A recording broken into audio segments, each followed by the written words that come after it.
An on-time start under the bright sunshine, even if there are slightly windy conditions for Game 2 of the series between the Stanford Cardinal, the Virginia Tech Hokies. A couple of teams coming in with identical 500 records on the season. As we welcome you back to Blacksburg, Virginia, our pleasure to have you with us for our ACC Network broadcast. Alongside my broadcast partner, Andrew Wells, the Hokie, Jason Patterson here. And Andrew, Stanford off to a solid start yesterday. Just a tremendous Game 1 for the visitors from the West Coast. Yeah, good production at the plate offensively. Like you said, getting started early, the home runs, and then the 8th inning proving to be the difference as the Hokies look to bounce back here in Game 2. 5-run 8th, in many ways the story, as was the top of the order. Let's take a look at what happened at the top portion of the lineup for the Cardinal. Well, 1, 2, 3, as they say it, really good. Tokheim, Sasaki, there you see Bates, long ball, and those guys 4 home runs for the top 3 in the order for Stanford and set the pace in that Game 1 victory. Home run derby at the top, and when you consider the numbers, it was the top of the order leading the way. Very different story, top to bottom in this lineup yesterday. Yeah, I think the message is very simple for Coach Esker here, trying to get that bottom half going to supplement the top. Obviously, the top 3 were so good, but the bottom half looking to get going so they could be successful here in a Game 2. Falls on the shoulders of Brett Renfro to try and slow that group. Well, nobody better for the Hokies. Right-hander Brett Renfro taking the mound, as you suggest, and coming off that Game 1 loss. Renfro will look to get off to a good start here, try to go deep into this one, shrink the bullpen a little bit as they look forward to a Game 3 tomorrow against the Cardinals. Renfro, of course, the inside the Commonwealth product out of Manassas, Virginia portion of the state you are very familiar with. Here's a look at his numbers on the season. Yeah, again, you see some numbers here that Renfro would like to improve upon, but a reliable arm nonetheless for this staff. Will mix 5 pitches. And again, just looking for an effective start here in Game 2 as the Hokies look to answer the Game 1 defeat. The lineup he faces, of course, begins with Rintaro Sasaki, who has experienced a power surge in the last several contests. And when you talk about what he's experienced since being elevated to the leadoff spot, he really seems to be finding his way. Yeah, he sure does. We saw that yesterday as he lifted one down into the right field corner and into the visiting bullpen. Sasaki in that leadoff spot we'll see here in just a second. And Tokheim and Bates to follow. Again, the very successful top of the order for the Cardinal in their same spots here in Game 2 as we prepare for pitch 1 between Renfro and Rintaro Sasaki. Well, unlike yesterday, and this is great news, no threat of rain. However, unlike yesterday, much cooler temperatures, just shy of 50 degrees. As Renfro kicks his leg and delivers the game's first pitch, we are underway. It's just a couple of minutes past the hour of 3 p.m. Eastern and freshly into the afternoon for our friends on the West Coast, from whence the Cardinal have arrived here. Sasaki, part of a group who, when you add all the numbers up, it tallied, and I'm talking strictly the top of the order spots 1 through 3 to 7 hits, 4 of them home runs, and 8 RBIs. In a contest, this group won by a final count of 9-7. It was that 5-run 8th inning that made the difference. Virginia Tech was up 5-4 going into the latter frames, but a 5-run 8th, and the Hokies could only muster a couple to cut the lead in half and set the final.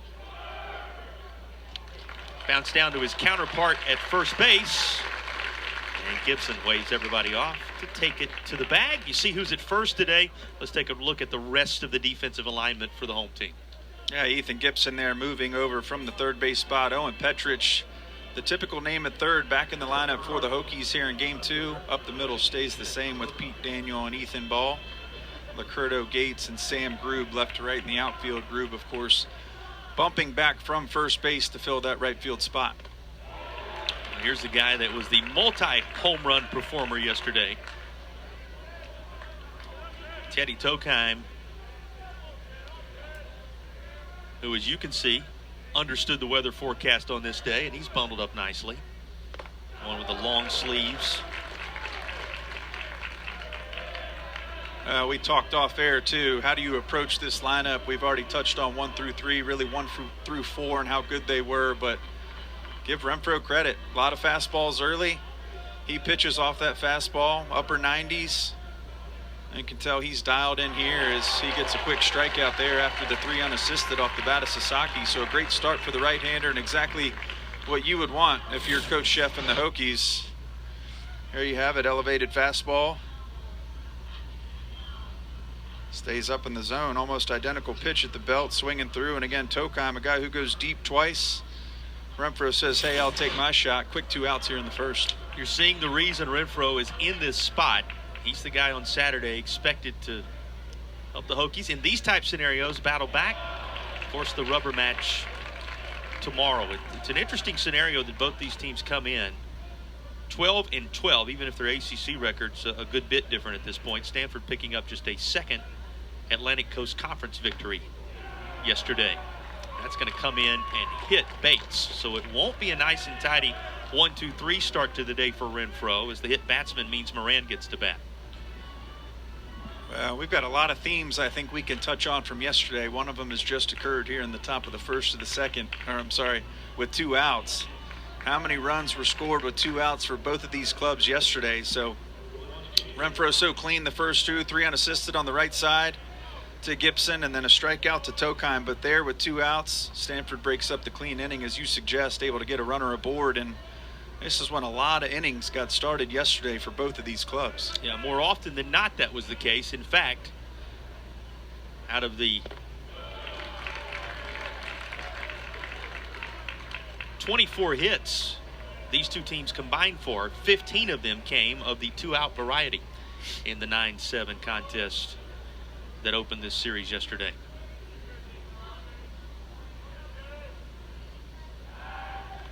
Check of the runner at first. Bates has taken off 5 times. He's swiped 3 bags, been caught twice.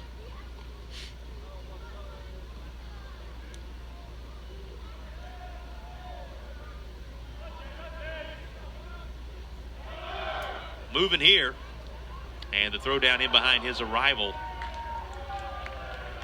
Stanford will work a runner in scoring position to keep that 2-out trend from this series rolling. I like the early movement there from Bates. Gets hit by a pitch there after a quick 2 outs. Gets into scoring position. Opportunity for the 4-hole and Moran to drive him in. And as baseball usually is, game of momentum. As you mentioned, Hokies up 5-4, but the 8th proved to be the different last night.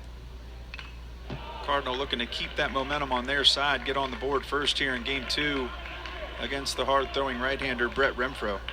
Moran, who was 2 for 4 yesterday, looking to drive home a run, joined the guys that were in the 3 spots ahead of him in the order.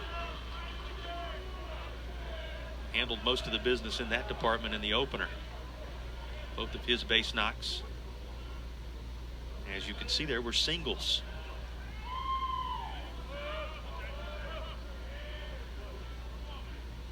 An RBI here would be his 20th on the season.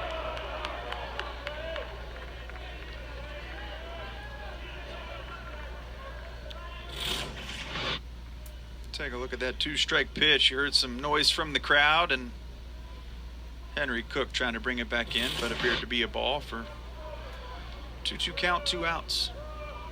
Nice crowd today, by the way. Talk about them as we get a little deeper here. They're pleased with what they see in this first inning. Working around the hit batsman. Renfroe faces 4 and sets the tone. Yeah, Renfroe, great start. You see elevated fastball early and often here in this one. Worked out of that jam with the runner in scoring position. Hokies coming to bat, bottom of the first. Look at the Hokies opponent in this second game of the series, as going to the mound for Stanford in game 2 is going to be Sam Garwal. You take a look at the numbers so far on the year. Not a lot of innings under the belts of that many up and down this roster. The one thing you notice as you kind of scout this group for Stanford thus far, Andrew. Yeah, we've seen that a lot. Small sample size, 7 2/3 here. And as we touched on before this broadcast got underway, Coach Esker made it clear, pitching by committee often. We saw that yesterday in game 1, and we talked a lot of offense for the Cardinal and what they were able to do in that first game victory. But give the bullpen credit. We saw some arms that came in and shut down the Hokies offense, as they did not have but 2 hits late in that one. Northwestern transfer will face this lineup for Virginia Tech. We highlight Luderman coming into this one, heating up of late, and they'll need him. DH role today for Hudson Luderman. Yeah, and we touched on the other changes defensively. Owen Petrich moving into the lineup in the 7th spot, bumps Ethan Gibson down to 9. A lot of familiar names otherwise, and Again, Hokies just trying to find a way early and often against Garwal, the senior left-hander for Stanford here in game 2. So the one-time All Big Ten freshman team member back in 2023 when he started his college career, before coming over to Stanford, missing his sophomore season due to injury, and now working, as you said, as one of the experienced pitchers in the stable for Coach Esker and his staff. Delivers his first pitch of the day.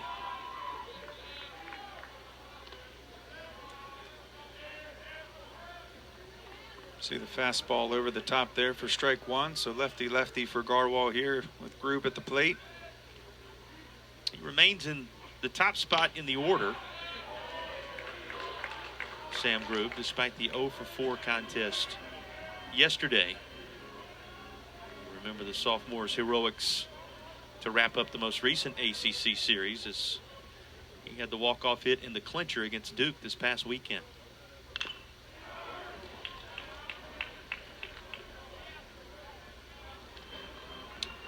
Temperatures, of course, expected to climb before we're done today. A little higher. We'll eclipse 50 degrees at least, not by much. The wind, the thing you watch. Will it be a factor today? Certainly in this yard. You know how historically it can be.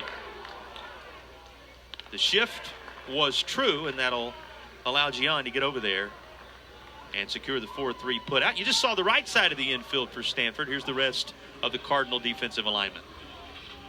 Tokheim hot, McDonald across the outfield. McDonald, the pinch hit opportunity yesterday, gets the start in right field here in game 2. Moran and Bates, familiar names from yesterday on the left side. Garwal Lavin, the battery here for the Cardinal as they look to win a series on Saturday.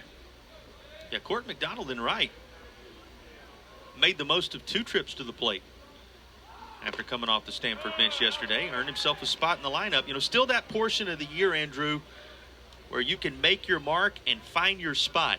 And today, an opportunity, a window of opportunity that has certainly opened up for the Stanford right fielder.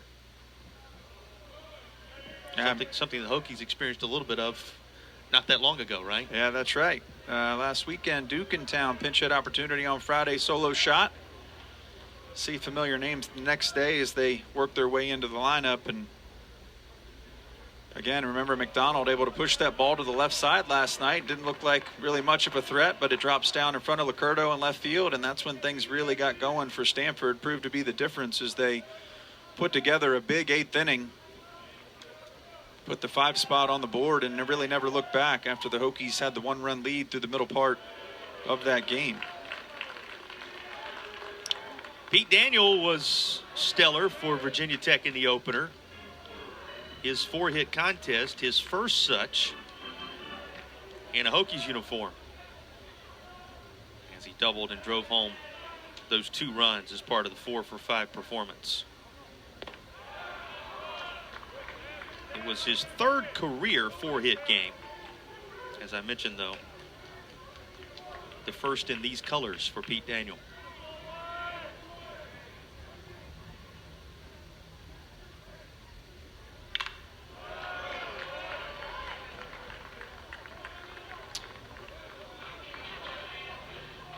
You have to believe that Coach Dave Esker and his staff really pleased with the way his team got off the bus yesterday and picked up the W to set the tone for the series.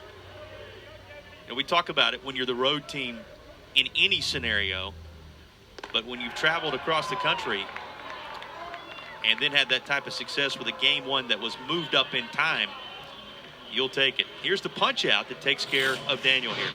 Yeah, good job of getting back in that at bat for Garwal. 3-1 count, delivers a strike, and then executes their inner half. Daniel doesn't like it, but quality pitch there from the left-hander, and home plate umpire Matthew Bates ringing him up there with the backwards K in the second out here in the bottom of the 1st. Garwal, a guy who was a bullpen piece a year ago, finding his way into the starting rotation this weekend. He appeared 16 times out of the bullpen last season, along with the numbers we showed you from this year. He was 1 and 2, and The ERA, nothing to write home about, attempting to bring that down here in 2026. He did strike out 36 in just over 26 innings. So you know the kind of stuff you just witnessed there, evident in those numbers. Yeah, and I like his pace right now. I'm keeping an eye. He's quick to the rubber, ready to go. The guy for me yesterday for the Cardinal was O'Haron, the right-hander out of the pen, who really quieted things offensively for the Hokies. Similar pace here for Sam Garwal to start off game 2 as he's pounding the zone, tries to get that fastball up, way ahead 0-2. But you can look, he's right back on the rubber, ready to go again. Kind of that bulldog mentality. You got to appreciate that approach here. Is again, Stanford with the momentum coming off the victory, hoping to do much of the same here today.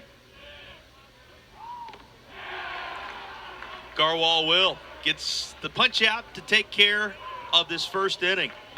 So he goes ground out and a couple of strikeouts for a clean first. Yeah, Renfroe good at the top, Garwal good at the bottom. Take a look there. Able to get ball, moving to the second here in Blacksburg.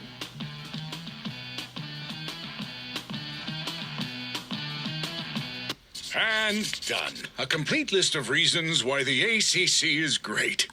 You forgot ACC game days. And football. Yes. Hoops. Oh, I was going to say hoops. Every sport, really. I see. From East Coast to West. Precisely. One at a time. No one can touch us. Slow down. Y'all, it's us. We all make the ACC great. Oh, okay. Yes.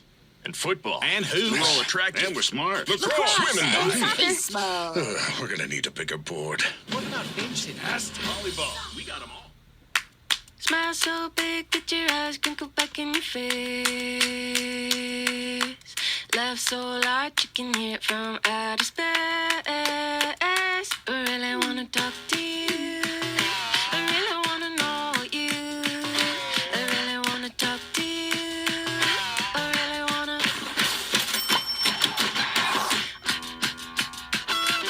Really wanna talk to you. I really wanna. Want an SUV with an EPA estimated range of up to 560 miles? There's a Honda for that. Save now during the Honda Spring Event. Lease a new 2026 CR-V two-wheel drive LX for $269 a month plus tax. Drive more with CR-V and make less stops at the pump. CR-V hybrids have an EPA estimated range of up to 560 miles. Want to fit your crew and your cargo? There's a Honda for that. To lease a new 2026 CR-V two-wheel drive LX for $269 a month plus tax, search your local Honda dealer today. Finishing up here, you can take the journey down to Russ Chandler Stadium. 14th ranked NC State, 3rd ranked Georgia Tech. Going to wrap up their series. Coverage begins at 3 Eastern on the ACC Network and the ESPN app. His team will have started at 1 o'clock tomorrow, which we'll also have for you here on the ACC Network. You get a glance at Coach Sheff. His team carried a 5-4 advantage into the latter innings yesterday after they battled back more than once, Andrew. But the 5-run 8th proved their undoing in game 1 of the series. But he's got a guy on the mound today that Coach Sheff and this staff have a great deal of confidence in. Yeah, absolutely. Take a look at Coach Sheff there again as he dials in for game 2 in his 9th year here in Blacksburg. As the 8th NCAA regional appearances under his belt, and as you mentioned, leaning on the veteran right-hander Brett Renfroe here in game 2 has been off to a tremendous start. So far, a good pitching matchup with Renfroe and Garwal, and Renfroe, as he did in the first, way ahead here on Jimmy Nadai in a 1-2 count. Not the number of pitches our starters had to throw to this juncture yesterday. That trend continues as Renfroe freezes him to open up this frame. Yeah, quality breaking pitch. Again, pitching off the fastball. That one elevated, but just frozen at the plate in Jimmy Nadai there, looking at strike 3 and 3rd strikeout early in this one for Brett Renfroe.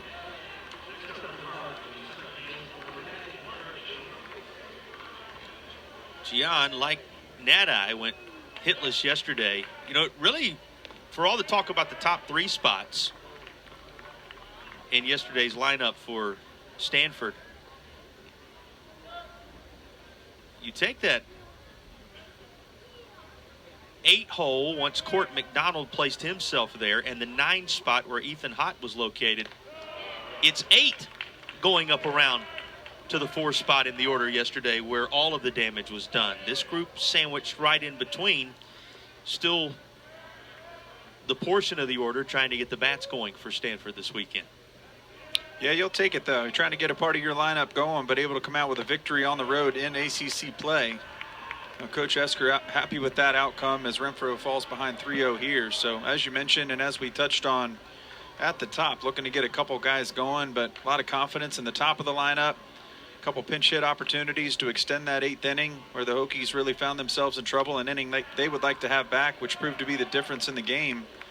In there after a leadoff strikeout, Renfro unable to locate 4 consecutive pitches for the free pass here to Eric Gion. Yeah, Gion with a little patience here, he'll become a 1-out base runner this time around. So Stanford at least with base runners in each of the first 2 frames. And I'm with you, Andrew. You'll certainly take it.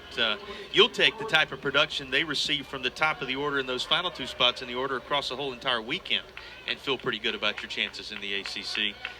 This group right here, if hitting is contagious as it so often is, the last portion of the order, they're trying to get jump started. And it's a walk that makes the difference there. Now, finding himself in the 7 hole here today, a guy who earned his playing spot with effectiveness yesterday in McCord. We told you McCord, Lone Star State product, who's carried his talents to the West Coast, and the Arlington native getting a glance in a starting role in this one.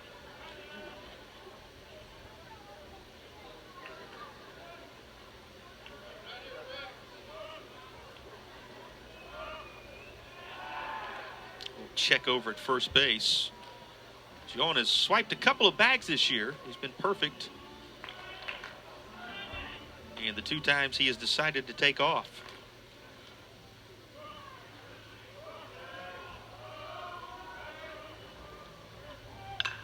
It's not an entirely new thing for McDonald, who slices this down the left field side. He is making his 7th start of the year. So out of the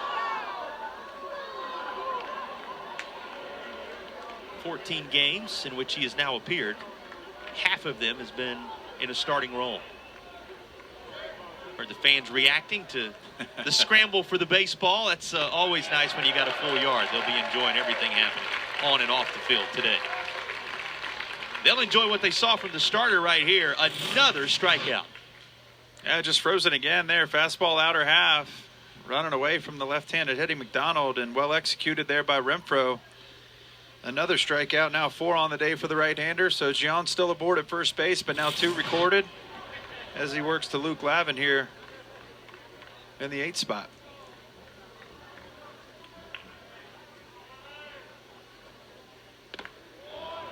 First pitch, a strike there. If you're wondering what he has in the repertoire, here's a look at pitch usage. Yeah, again, pitching off that fastball. We have seen some off-speed here early, and he's executing well with those pitches. 5 pitches in the arsenal. Kind of fastball first. We've seen it elevated a lot here early in this one. I'd expect Renfro, as he works through the middle part of this game, start getting down in the zone with that. Try to induce some ground ball activity. Let your defense work behind you. But right now, just kind of overpowering with the fastball and trying to work out of this one here with 2 outs in the 2nd. He'll give a little check on Gion.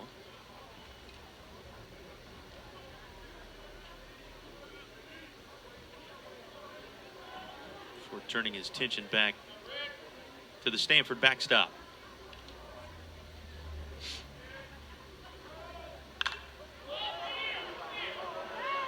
And fouled straight over into the terrace area. It'll become a souvenir. You know, referenced it 1 inning ago, but a very nice crowd. They certainly a wise crowd as well, as they're trying to stay as many on that sun side of the field as you can pack over there right now. But nice hum in the ballpark on what is turning out to be a sun-splashed Saturday, even if the wind and the temperatures are a little bit of an obstacle. Just do what we just did here in the booth with the windows open a moment ago, right? You grab another layer and hope for the best. That's exactly right. That terrace is a popular spot, as you mentioned, with the sun on that side. But good to see people showing out for some good ACC baseball here in Blacksburg. Of course, big weekend around the conference as Everybody jockeys for position early in the standings. Well, early in his outing, Renfro looking strong as he has yet another punch out as he puts up 2 scoreless to begin it. Yeah, Renfro off to a great start as you suggest. There's the spinner down in the zone. And just unable to get to it there. Well executed. Another strikeout. Hokies coming to the plate in the 0-0. You get to lay eyes on the inaugural trip for the Stanford Cardinal to Blacksburg, Virginia. First time one of college baseball's powerhouses. His experienced English field. Hokie Bird wanted to make sure he's a part of the festivities on this beautiful Saturday in the New River Valley. Happy you're with us on the ACC Network. Andrew Wells, my broadcast partner, alongside Jason Patterson with you. A joy that you have chosen to spend a portion of your weekend with us. Luderman, the cleanup man, after the minimum faced by Sam Garwal in the opening inning, will be the batter. Knoxville, Tennessee native, trying to get it jump-started ahead of Licurdo and then Gates. On a hop, in and out of the glove of the shortstop, and that'll mean a base runner for Virginia Tech. Yeah, just a tough one there for Bates. Hard hit off the bat of Luderman, and Cardinal had him positioned very well. Bates in the right spot, but just off the leather there, unable to hang on to it. So we take another look. Good contact, one hop, and just gets on him in a hurry. Off the leather, you see Sasaki say, hold it there, no need for the throw, and Luderman aboard, first base runner for Virginia Tech here in game 2. Well, you said it, right where he needed to be. But couldn't quite hold it. This is a solid single into shallow right center, and that's going to mean first and third for Virginia Tech. So a strong, quick start to the bottom half of the second inning. Yeah, good job by Licurdo to push that one after Luderman is able to reach. Not hit too hard right side, but enough for the single, and now runners on the corners here. Hokies in business, no outs. Number 10. We were waiting for the scoring on that last one. Just popped up as a single to the shortstop right about the time that ended up going into right field. Before we had official word come through, we were waiting to indicate, but it has just been posted as a single to the shortstop, and now that followed up with a single to the outfield, the official scoring. So a couple of quick hits for the Hokies here in this inning. Yeah, I got to clean up my scorecard here. I thought you might. I had something a little different there. Well, you notice I didn't put anything down yet. I was waiting to see what the ultimate outcome was. I think probably a number of folks were in your camp in terms of what they saw there. This is going to be a strike to Gates. Runners on first and third. As they try to make Sam Garwal, the senior southpaw, labor a bit for the first time today. This bunted first base side.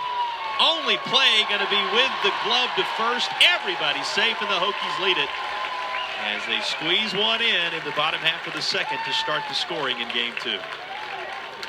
Well, that's a single there. That's well executed. I see everybody moving on the infield, first and third. Great job by Gates to show that late, and he really pushes it hard right side. Really a 4-3 put out if you have a chance. You see Gian coming in on that hard, tries to flip it with the leather. No opportunity to go from glove to bare hand for that throw, and off the line just enough as Gates is able to beat it out. Luderman's across the plate, Licurdo into second, nobody out here. One run across for Virginia Tech, and enough for a mound visit here for Stanford. Gates handling the bat very well right there, putting the Hokies out front. Completely different script here in game 2. Remember, they were chasing all the way into the middle innings yesterday after falling behind 2-0 in the opening frame. Hokies this time around able to strike first as they look to equalize in the series with Stanford. We told you this Cardinal baseball team is here for the first time in Blacksburg. They do have history with one another, though. They played in the ACC championship game, or championship tournament, I should say, a single game in that tournament in 2025. Hokies were seeded 12th, Cardinals seeded 13th, and it was a 7-4 victory for Virginia Tech. How they first became acquainted with one another in the sport of college baseball. course, this program, a program Coach Chef very much acquainted with. He talked about how in prior stops in his journey, made his way to the West Coast, talked about how well teams are treated and how first class this entire program has been over the years. So this, with a couple of well-traveled coaches and a couple of long-time programs, is a memorable day in that it's the first time they play in a conference series here in Blacksburg, but their paths have crossed along the way because of the tremendous history they both have enjoyed. Latest chapter being written with Virginia Tech leading game 2 early of the series. Looking for more. You know, the one run's something, but this has all the makings of a big frame for the Hokies right now. Yeah, nobody out, bottom second, 1 run across as you suggest, but Hokies remember the 8th inning from last night well. It's not too far gone, and they know it's important to continue to add runs. If you're the Cardinal, that one's going to push foul down the right field line. You're just trying to establish that damage control here. Find a way out, get an out, maybe sacrifice a base, but work towards retiring the Hokies here and not allowing them to do too much damage. Obviously plenty of baseball left, and as we noted again, Cardinals so successful in the 8th. That's why you play 9, and that was enough for them to take that first one. But Garwal struggling a little bit here, and Owen Petrich, who did not get the start yesterday, back in the lineup today, works a full count. 80 at bats already under his belt on the season. Has driven home 11 to this juncture. He will swing over this 3-2 offering. And there's the first out of the inning. Yeah, we mentioned full count, and Garwal executes down in the zone. Petrich sees something he can get the bat on. Unfortunately, swinging through if you're Virginia Tech. Good job for Lavin to hold on to that one to the first out. Keeps the double play intact here as well with runners at first and second. And Henry Cook to the plate. Cook was one of 3 Hokies with a multi-hit effort yesterday. Of course, Luderman, like Cook, with a couple of hits. And Pete Daniel, who we talked about a little bit earlier with those 4 hits in the contest, but a 2-for-4 day, including that one of the extra base variety in the opener. Stewart's draft up in a prime spot with 1 down in the second. 1 run in on 3 hits, and it's all happened here after what was a flawless first inning for Garwal. It's all happened here in the second.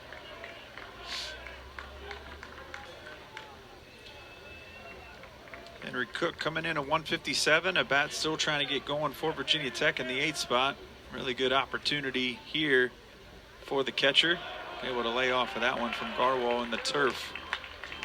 And particularly to build on yesterday, which you talked about it at the start of the broadcast yesterday, at the start of the series.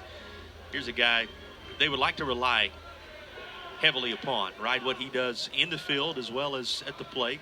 Yesterday, a good start to that end. He won't make contact here and faces a count of 2-2. Yeah, 2 big swings here. See if he's able to shorten up with 2 strikes. Just looking for a gap at this point, trying to drive in a run, move some base runners forward. He may do a little more than that. Out of here to left field. Henry Cook is heating up in this pivotal ACC series. Backs up his multi-hit effort yesterday with a blast in the second to push the Hokies a little further out front. Well, and he's been looking for that one for a while. He's been swinging for it. Thought he might shorten up with 2 strikes. He stays the same and pays off for the Hokies. Good feeling for Henry Cook and the home team as he lifts that one onto the top of the pitching lab with a 3-run shot. And that there will get your confidence back on control, under control. See a little bit of a bat flip there out of the box. Again, somebody who's been trying to get going. The catcher gets it done. 4-0 Virginia Tech. Doubled his total on the season. Had done that just once prior this year. And the Hokies backstop, making it a 4-run second to initiate the scoring in game 2. Well, that is what you referenced it a bit ago. Virginia Tech was looking for in the latter stages of the game yesterday. They certainly flipped the page to game 2 and get the job done nicely here. Well, and Gibson here, as you take a look at Cook suiting up, again, been looking for that, getting on track, a guy that they've leaned on so much. Weren't going to take that bat out of the lineup, but Ethan Gibson now at the plate in the 9-hole, looking to turn it over to Sam Grube, and he was able to get it done yesterday with the big fly to the left side. Talked a lot about the Cardinal and what they did at the top of the order, but Gibson, one of his own, and a 2-run shot, which was that lead for Virginia Tech before they gave it back in the 8th on the tough inning for the home team. The go-ahead 2-run homer in the 5th. His first since February of 2024. His 4th collegiate game played. So quite a gap. 65 games along the way, but picked a spot as it put his team out front. Not as fortunate on this swing. Oh, good answer by the left-hander Garwell there after the home run to Cook.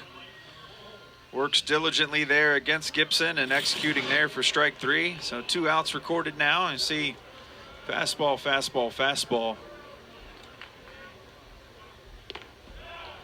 Steady dose from Sam Garwell when you take a look at the pie chart indicating how he utilizes his pitches. Tale of 2 innings for Garwell right now, and he's now closing in on 40 of them thrown, with 4 runs coming home here in the 2nd.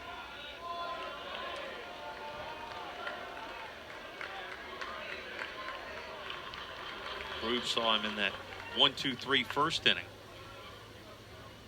and had that ground ball to the right side of the infield, which started the offensive portion of the Hokies' day. Lifts this, and the right fielder McDonald comes over and makes the catch. Not before 4 runs come home on 4 hits. The loudest, the 3-run home run from the Hokies backstop. Henry Cook putting them out front sizably. Hey, gets one lifted. Like you said, backstop's been looking for it. Bat flip, 4-run there in the 2nd. Hokies 4-0 in game 2, heading to the 3rd. Side of a couple of lacrosse matchups next Saturday. Blue Devil men, ranked 6th in the country, going to host Virginia. That's at noon. Then at 4 Eastern, 17th ranked women hosting Syracuse. Both those matchups available on the ACC network and the ESPN app. First pitch strike from Brett Renfro. He came into today 7 strikeouts shy of the 200 strikeout milestone for his career. He has already notched 5 of them in this contest and finds himself 2 shy of 200. Probably more important right now to Brett Renfro, he looks out at the scoreboard and he finds himself staked to a 4-0 lead he did not enjoy the last time he climbed the hill. Yeah, that's exactly right, and he's been so good in this one. You talk about the strikeouts. We'll keep an eye on those numbers as the game continues, but offensively, Virginia Tech able to throw up that 4 spot. And what better for a pitcher than to come back with that lead, an opportunity to go right after these hitters, make them beat you. He's done that the first time through, as we see Ethan hot here in this 9 spot, but even more confidence now, 0-2 on the 9-hole hitter in a 4-run lead. Now you're looking at the vitals for the Arizona native on your screen, as well as his work, which included a base knock in game 1. Well placed. Gates will simply have to range slightly to his left to secure the catch for out number 1. That's important because it keeps the bases empty in front of this gentleman.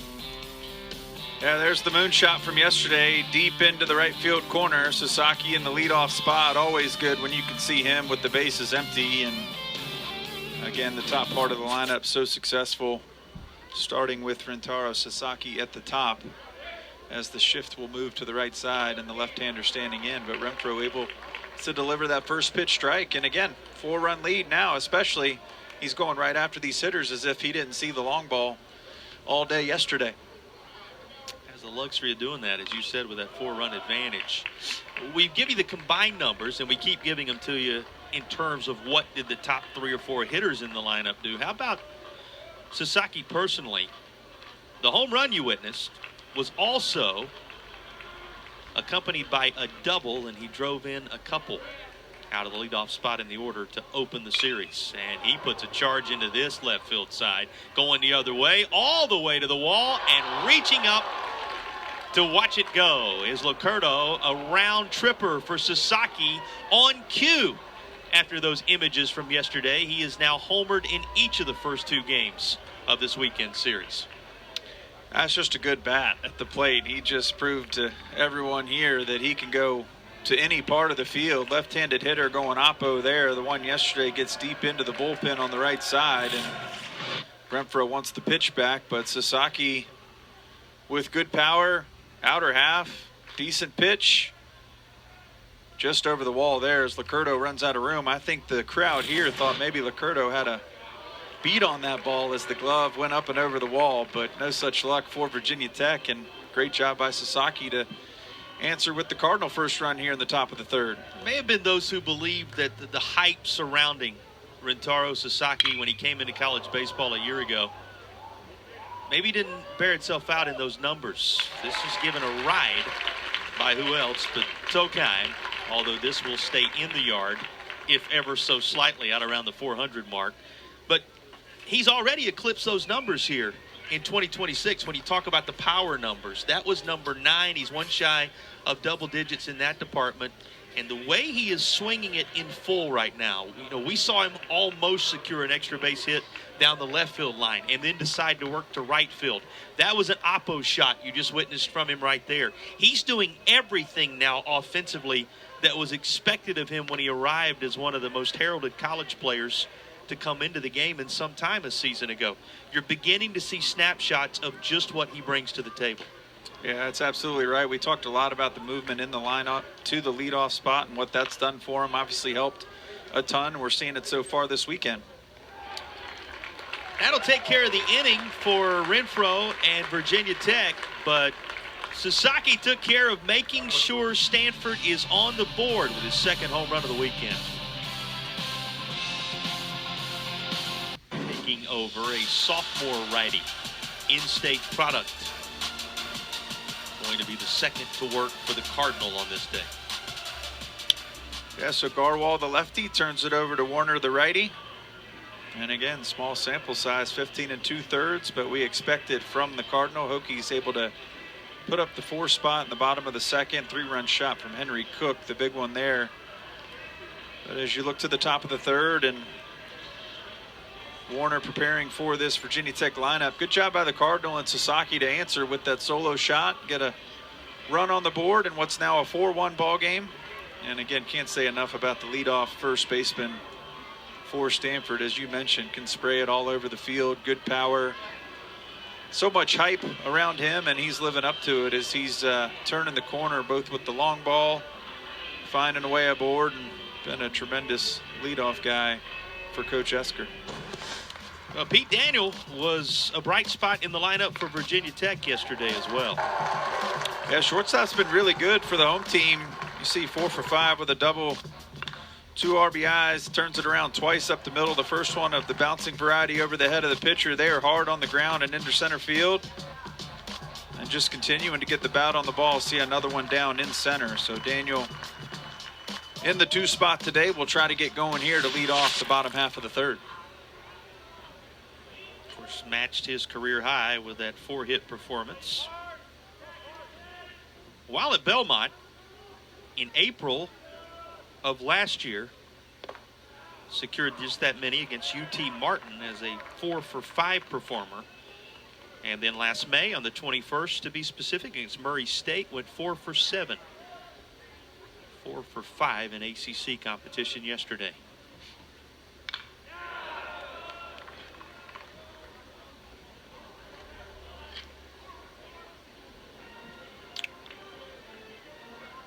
Parker Warner able to get way ahead here, 0-2. A good start out of the pen. Again, saw some reliable arms for Stanford yesterday in the Game 1 victory. It's sinking and able to make the play. The Stanford right fielder took a little bit of a slide from McDonald that time, but he gets there just in time.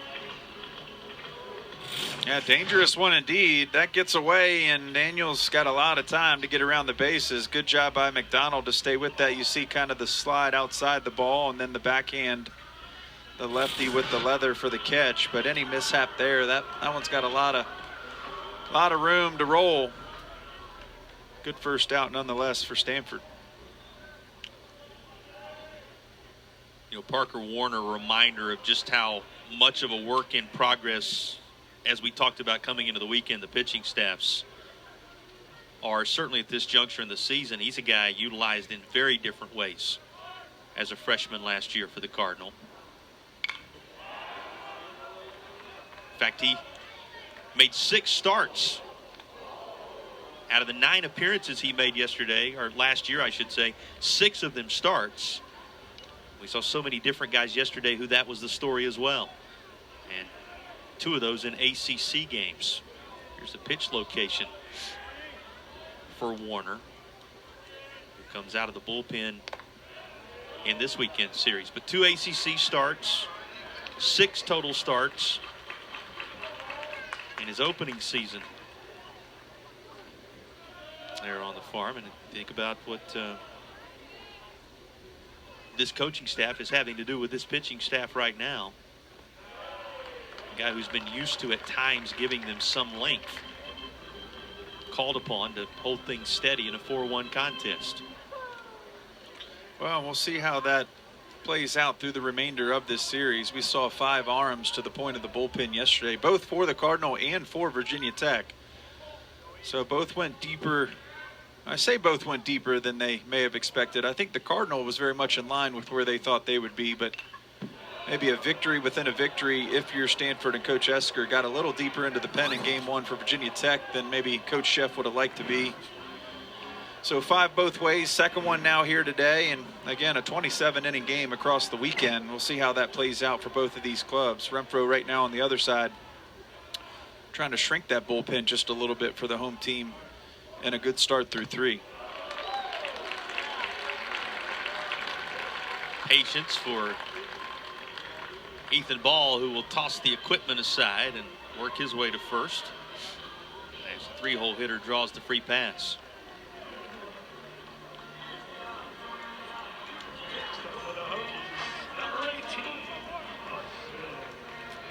Here comes Luderman.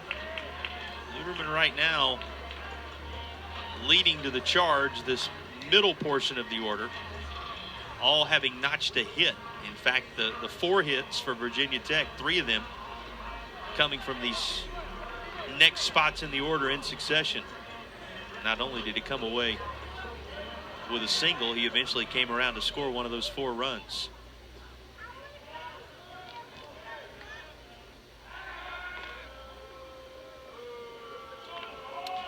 That's one thing we didn't see a ton of yesterday, is you get some boos from the crowd on the look at first from Warner. They were very aggressive on the base paths a week ago against the Blue Devils. See if the Hokies, as they're able to get base runners on, if they look to be a little more aggressive and looking for opportunities to get runners in scoring position. That one actually gets away from Lavin at the plate, but Ball unable to read it in advance. Ethan Ball has picked his spots. He is a perfect 3 for 3 in stolen base attempts on the season.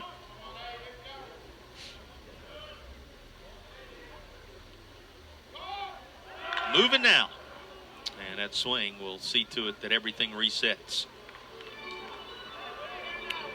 Yeah, short lead, but a pretty good jump. Maybe a hit and run opportunity there, as you saw Luderman getting the bat out through the zone, pulling that one foul down the third baseline. So again, we'll keep an eye on that throughout this game.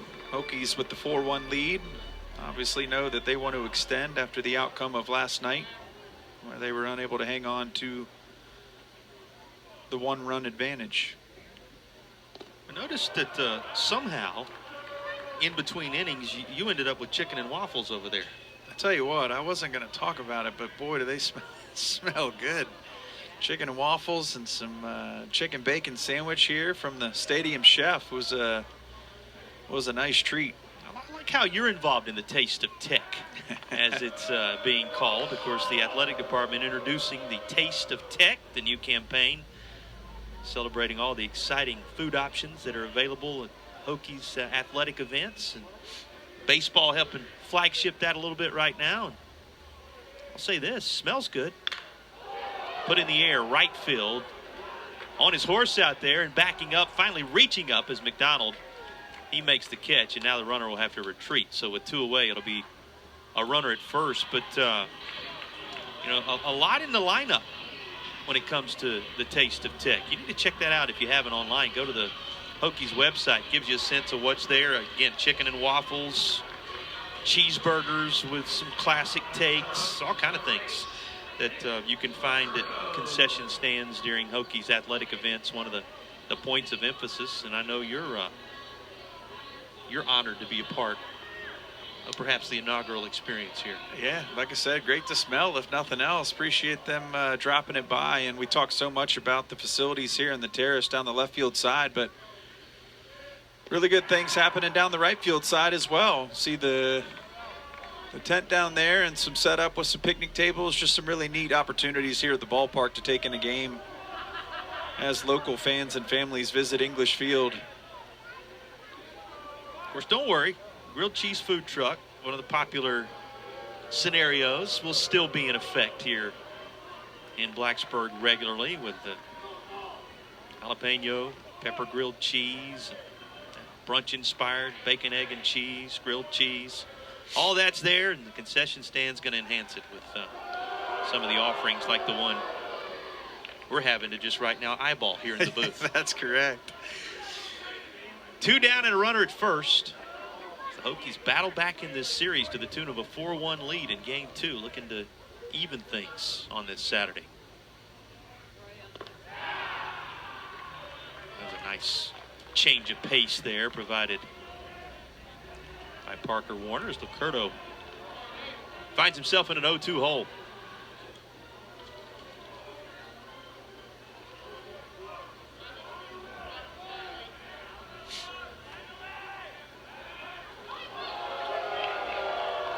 I can appreciate Warner keeping an eye.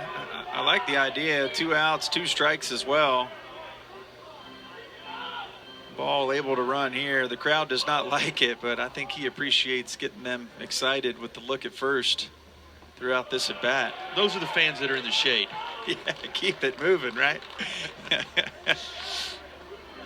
Again, 3 stolen bases on just that many tries. You can see the big difference if you can kind of work your way toward that third base side. And plenty of running room on that terrace as well if you're chasing those foul balls and souvenirs. Well, he has worked it back after falling quickly behind 0-2 to an even count. After a single and a run scored in the second inning. Lucurdo's attempt to extend this third frame. But he's going to take a look at a called strike 3. That'll drop the curtain on inning number 3. But good work for the Hokies through the first third of this one as they lead it 4-1. Yeah, good job here by Warner executing the breaking pitch for that strikeout and getting out of it with no further damage. 4-1 Hokies heading to the 4th. Hit allowed through the first 3 frames of work for Renfro. Yeah, right-hander's been really good for the home team, and what Virginia Tech was looking for coming off of that Game 1 loss. You see using all of his pitches and executing well as he works into the 4th here, and looking for those next 2 strikeouts to get him to the 200 mark in his career, the right-hander Brett Renfro. Renfro, the stability so many ways on this staff, certainly the weekend rotation. Looking good so far. He gets a sky-high pop. Middle infield that will be handled for out number 1. Of course, Renfro coming in, the 32nd college prospect talk in terms of the 2026 Major League Baseball draft. Number 34 pitcher a season ago, according to D1 Baseball. Cracked the top 50 the year prior to that. The incremental progress you hope to see from one year to the next, certainly there in the ability of Brett Renfroe. Yeah, absolutely. Again, guy that I've enjoyed watching pitch over the years here in Blacksburg, and we've talked a lot about NIL and portal and all the moves and how these managers, skippers here manage these rosters. And Brett Renfroe, a guy that pretty thankful to hang on to and keep in your program year in and year out if you're Coach Sheff. He's obviously got really good stuff, could pitch pretty much across the board in the ACC, and gives the Hokies an opportunity every time out as he faces Jimmy Nadai here after the F4 pop-up to start the inning off the bat of J.J. Moran. So 1 out recorded for Renfroe, who falls behind 3-0. Strike called. So he tries to work back in the count to Nadai.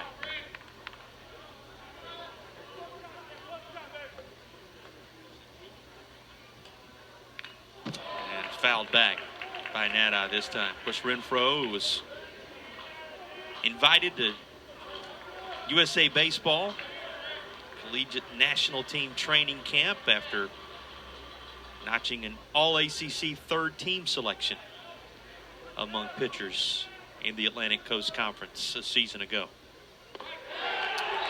And he's one step closer to that 200th strikeout. There's number 199.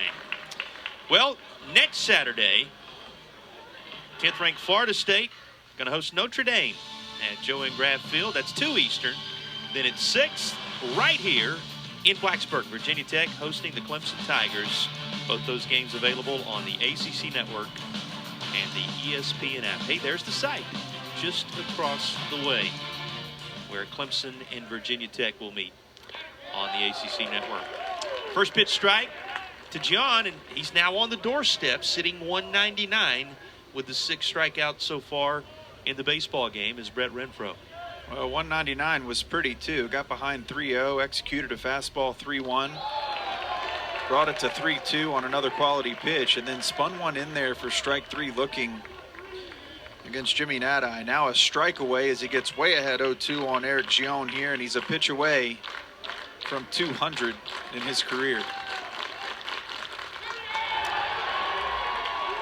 Check swing, no question about it. That was strikeout number 200 for Brett Renfroe. He reaches the milestone as he keeps the Hokies out front 4-1. Yeah, I can't say enough about the right-hander. You see him fired up, coming off the hill there. Spins another one to Gion, unable to hold up. Gets 2 in the inning, good enough for 200. Hokies 4-1.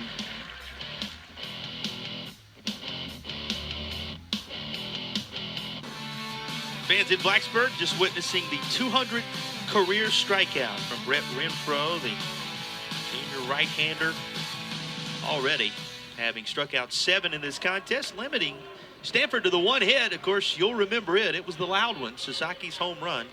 All that's on the board for Stanford as Virginia Tech leads it 4-1.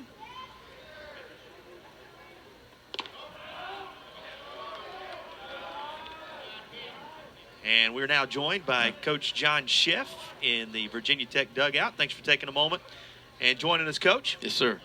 Hey, 200 strikeout right there for Brett Renfroe. We were just talking about it. What can you say about what he's meant to this program, Coach? Yeah, I mean, he's just steady. He's very steady for us. He's been kind of a steady force to lean on, so to speak. I mean, any college program, you know, it's really kind of built around it's starting pitching, you know, and it's high-level starting pitching, really.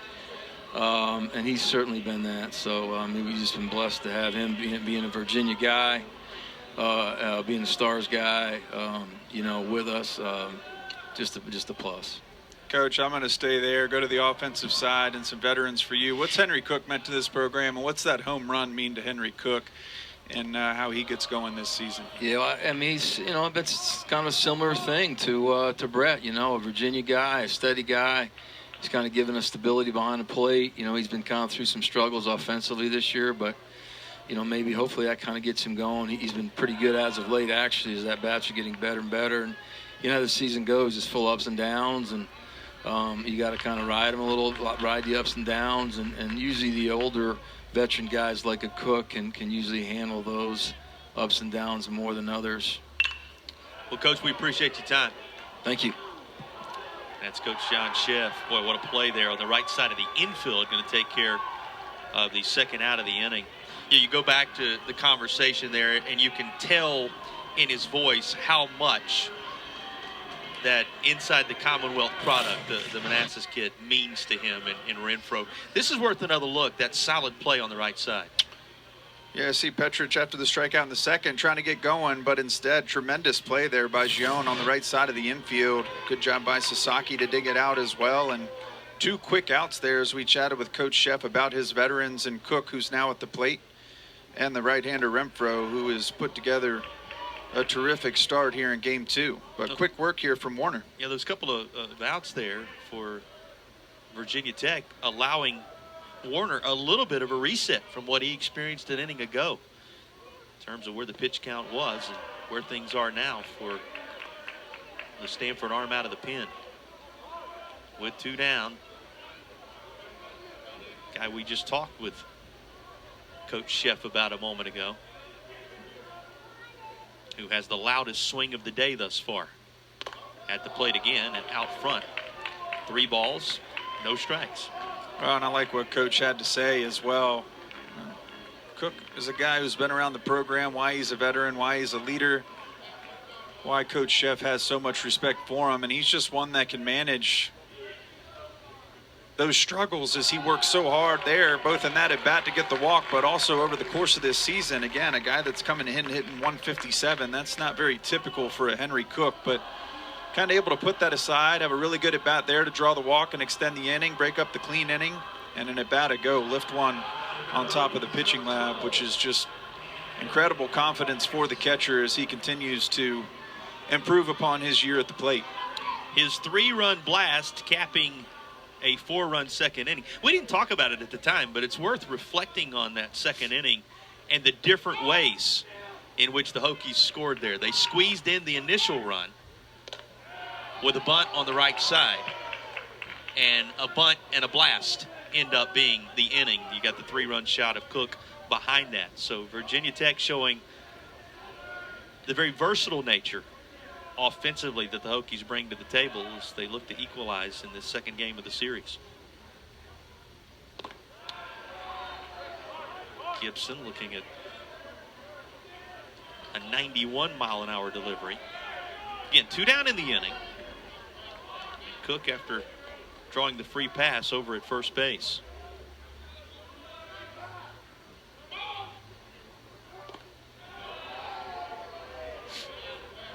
Stanford a winner in the opener yesterday by a final of 9-7. That was a game that Virginia Tech led after they battled back from 2-0 to tie it.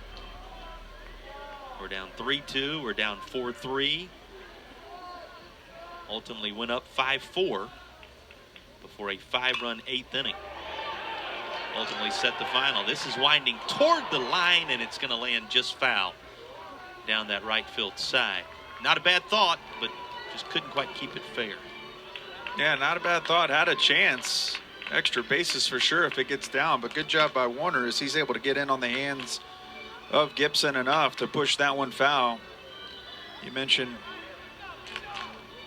game 1 playing out as Gibson a big part of that to take that lead for Virginia Tech until things fell apart in the 8th inning. Very productive inning at that offensively for Stanford, all with 2 outs. Hokies now trying to do something with 2 outs in the 3-run lead in game 2 with Cook aboard and Gibson in a 2-2 count. I mentioned last time you talked about the welcome home run for Cook. How about 65 games in which he notched at least a plate appearance in between the home runs for Gibson and picking his spot, making it work. And the junior infielder providing that go-ahead moment in the 5th frame yesterday. Hokies well out front here a day later. And the runner's on the move. This is worked foul. raising his hands just to make sure you're aware of it, our third base umpire. Didn't walk you through the location of our umpires today. Matthew Bates is behind the plate calling the balls and strikes. You saw Gregory Street right there at third base. Brandon Cooper at first and Jose Esteras at second. There's a look at Mr. Bates, our home plate umpire for game 2.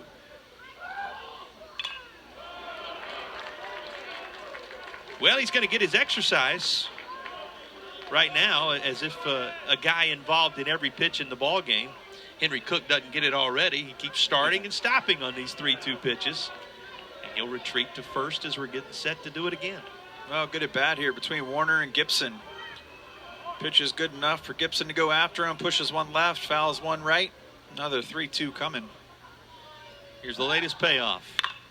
And this one, high and deep to left and gone. No question about it. There will not be that kind of drought between home runs for Gibson moving forward. He makes it back-to-back contests. And here's a little more of that two-out noise you were talking about from yesterday. Two-out noise indeed. Ethan Gibson, a great at bat, able to foul a couple away. One left side, run right side, and you can see here celebration at the plate. Gibson took a long look at that one as it left the yard. A guy that did it a game ago, as you mentioned. And Coach Sheff, happy to have him in the lineup as Cook reaches with the walk. And as you mentioned, two-out damage. Gibson lifts one to the left side. 6-1 Virginia Tech. Third base dugout just fine with his blasts coming in bunches.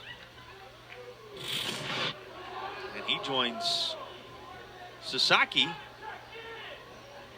as those who have homered in each game in the contest so far. Difference, that helped put his team a little further out front. 5-run advantage now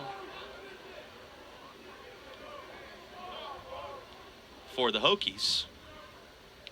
They only ended up posting one up on the scoreboard, but it'll get there. There it is. You got to give the full contingency of that lead to the home team as you see the vitals on that latest blast from Gibson. What a weekend he is putting together.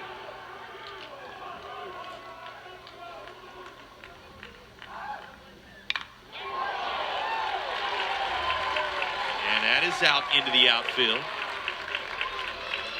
Inning continues as Grube has a base knock. Now, see if the bullpen gets going for the Cardinal. Expect it will. We talked yesterday about all the two-out production both ways. Warner here gets the 3 unassisted off the bat of Sam Gates and the 4-3 put out. Great job by Gion and Sasaki on the right side and a 4-3, but then the walk. Gibson big fly, and now Grube turns it around for a single. So a little mound visit here to slow things down and see some stretching in the pen for the Cardinal. Again, we said we would keep an eye on that theme. A lot of baseball left here in Blacksburg this weekend. 5 arms each way yesterday. And you see the action down there, a couple hanging out, but expect Ben Reimers to get going as he is stretching. Still Warner's game for now as the second in this game and the first out of the pen. Yeah, surprisingly quiet down there when you consider all the activity in the bullpen yesterday. You mentioned that 2-out scenario. Gibson's swing was the first 2-out hit on either side today. Hokies posting back-to-back with what Grube just did there. Yesterday's more prolific of the hitters in terms of number of hits in the Hokies lineup at the plate now, and Pete Daniel. 6 hits on the board, matching the run total for the Hokies. As we play on through this bottom of the 4th inning.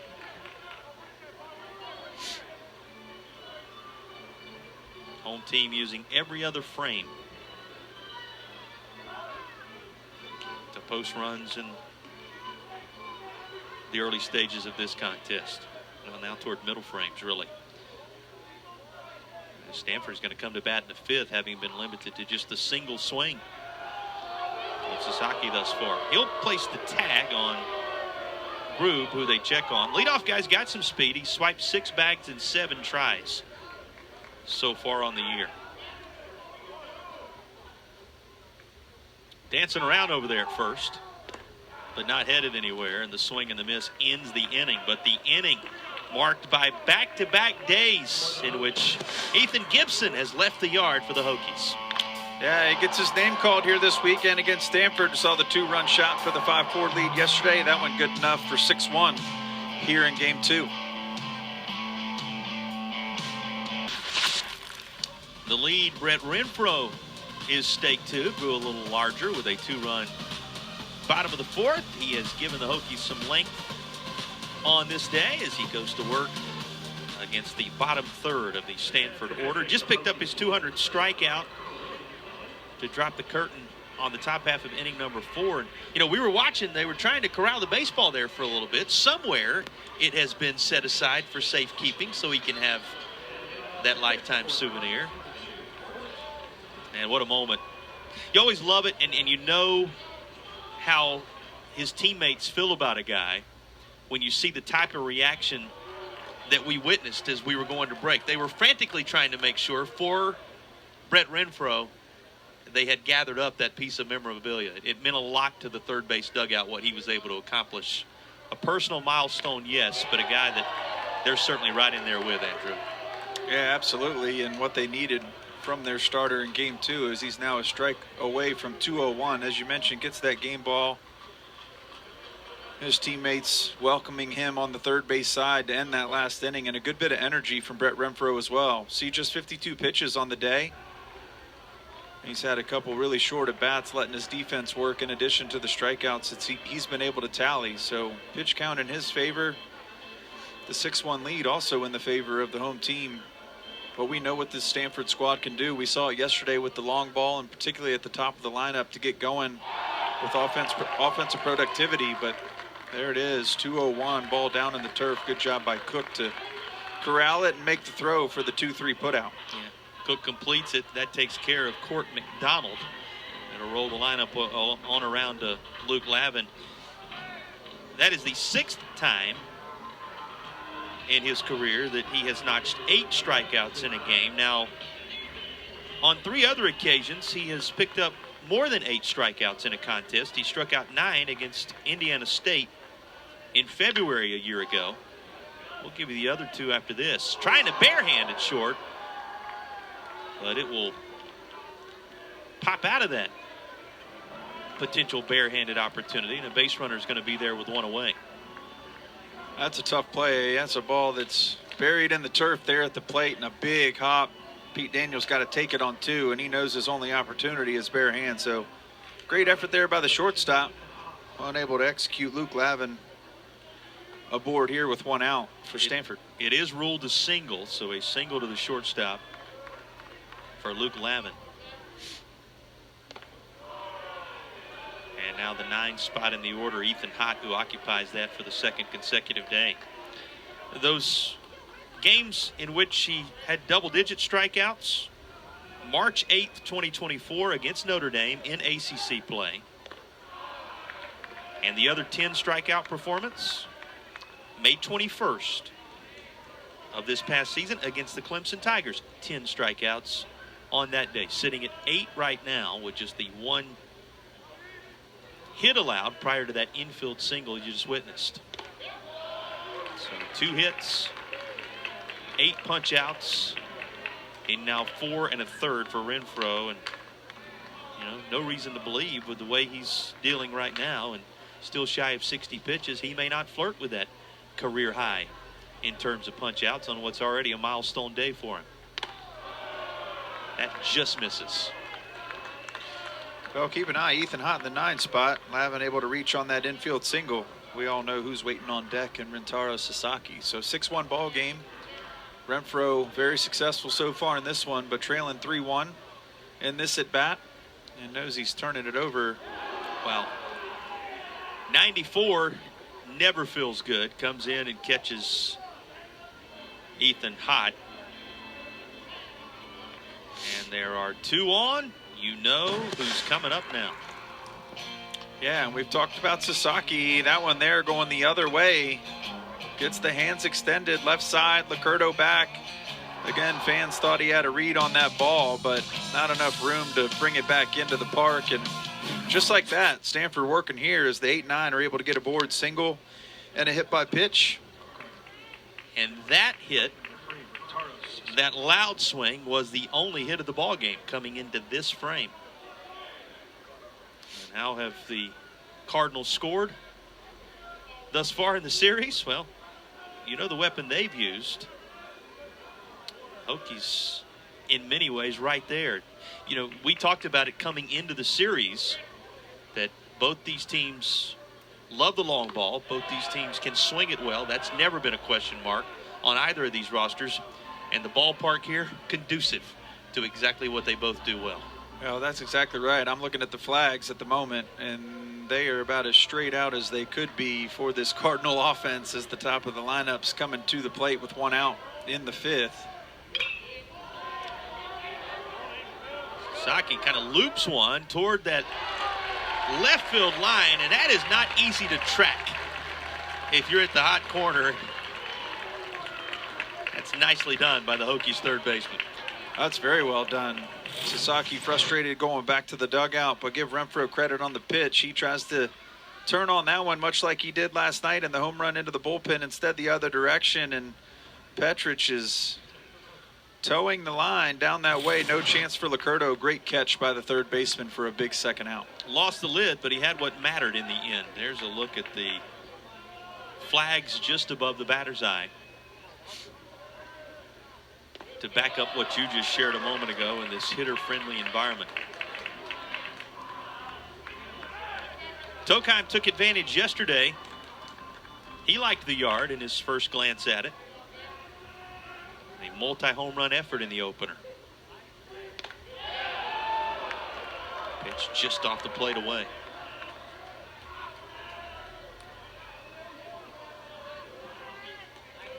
Inning that started innocently enough with Court McDonald struck out, the drop third strike, thrown on to first by Cook. Turning into a couple of runners aboard, and Stanford looking for what would be the Cardinal initial two-out impact moment of the day. Stanford 0 for 4 today with 2 outs, just one day after these two teams combined for 15 two-out hits in the opener. Won't get the first right here. Renfroe punches out the hitter to close the inning. That is his 9th strikeout of the contest. We'll visit with Coach Dave Esker when you return to Blacksburg on the other side of the break.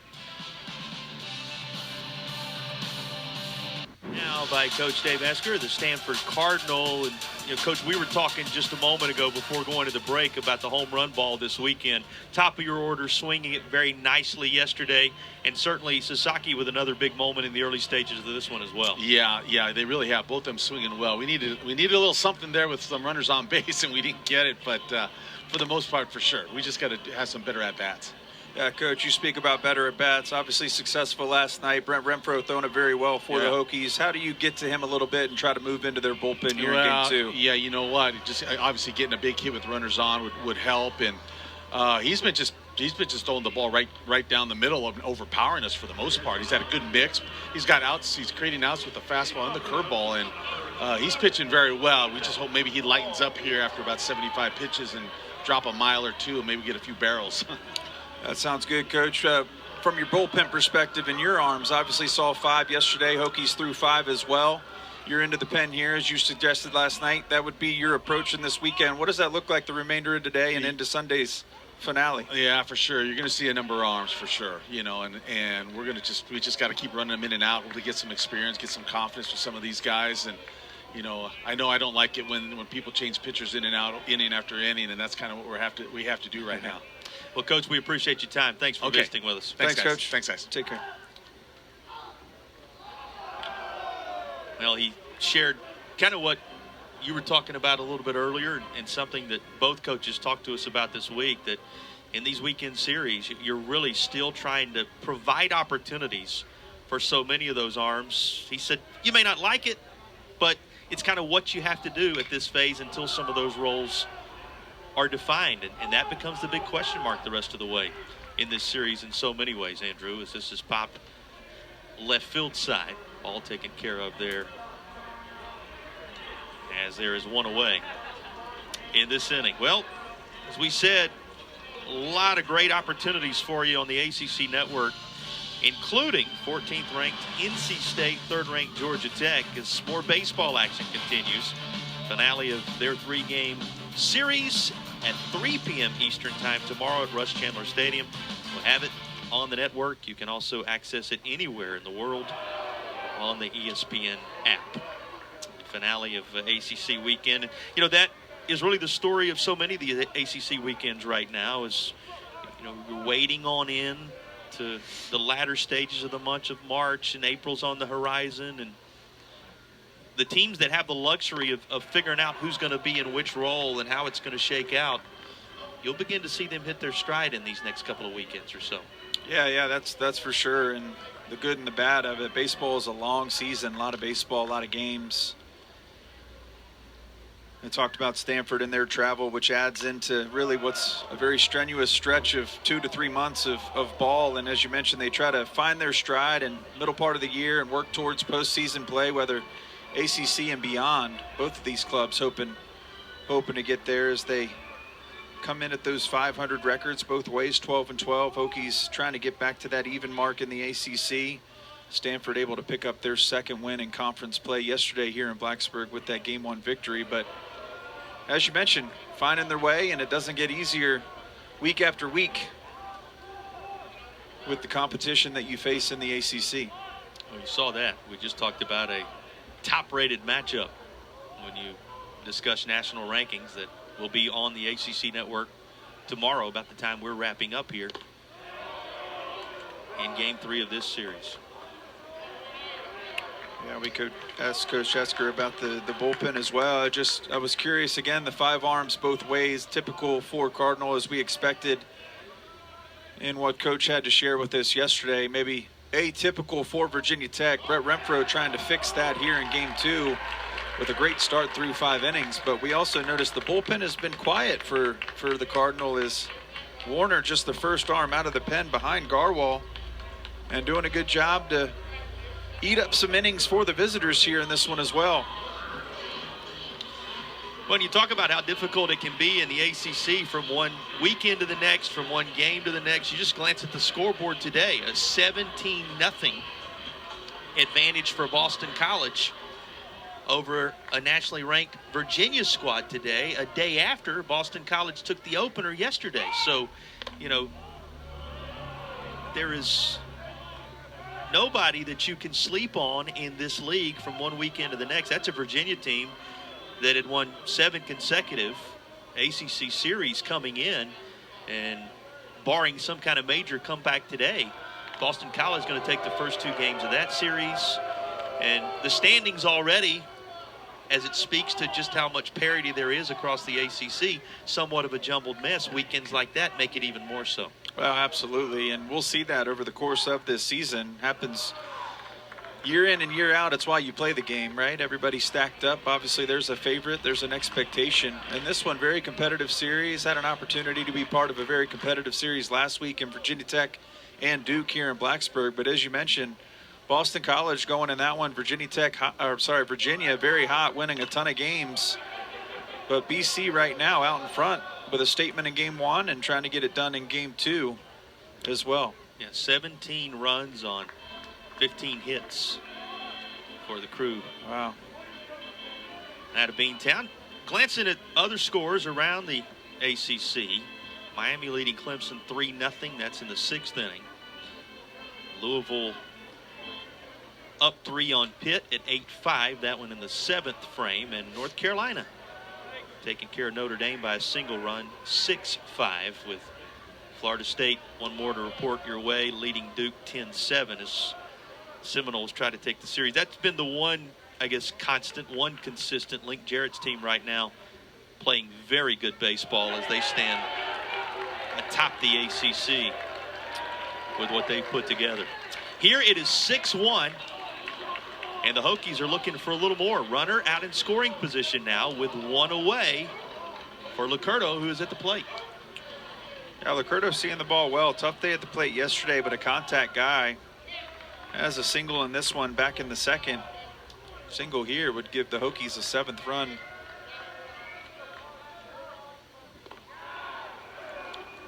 Instead, he is frozen at the plate. Takes a look at strike 3.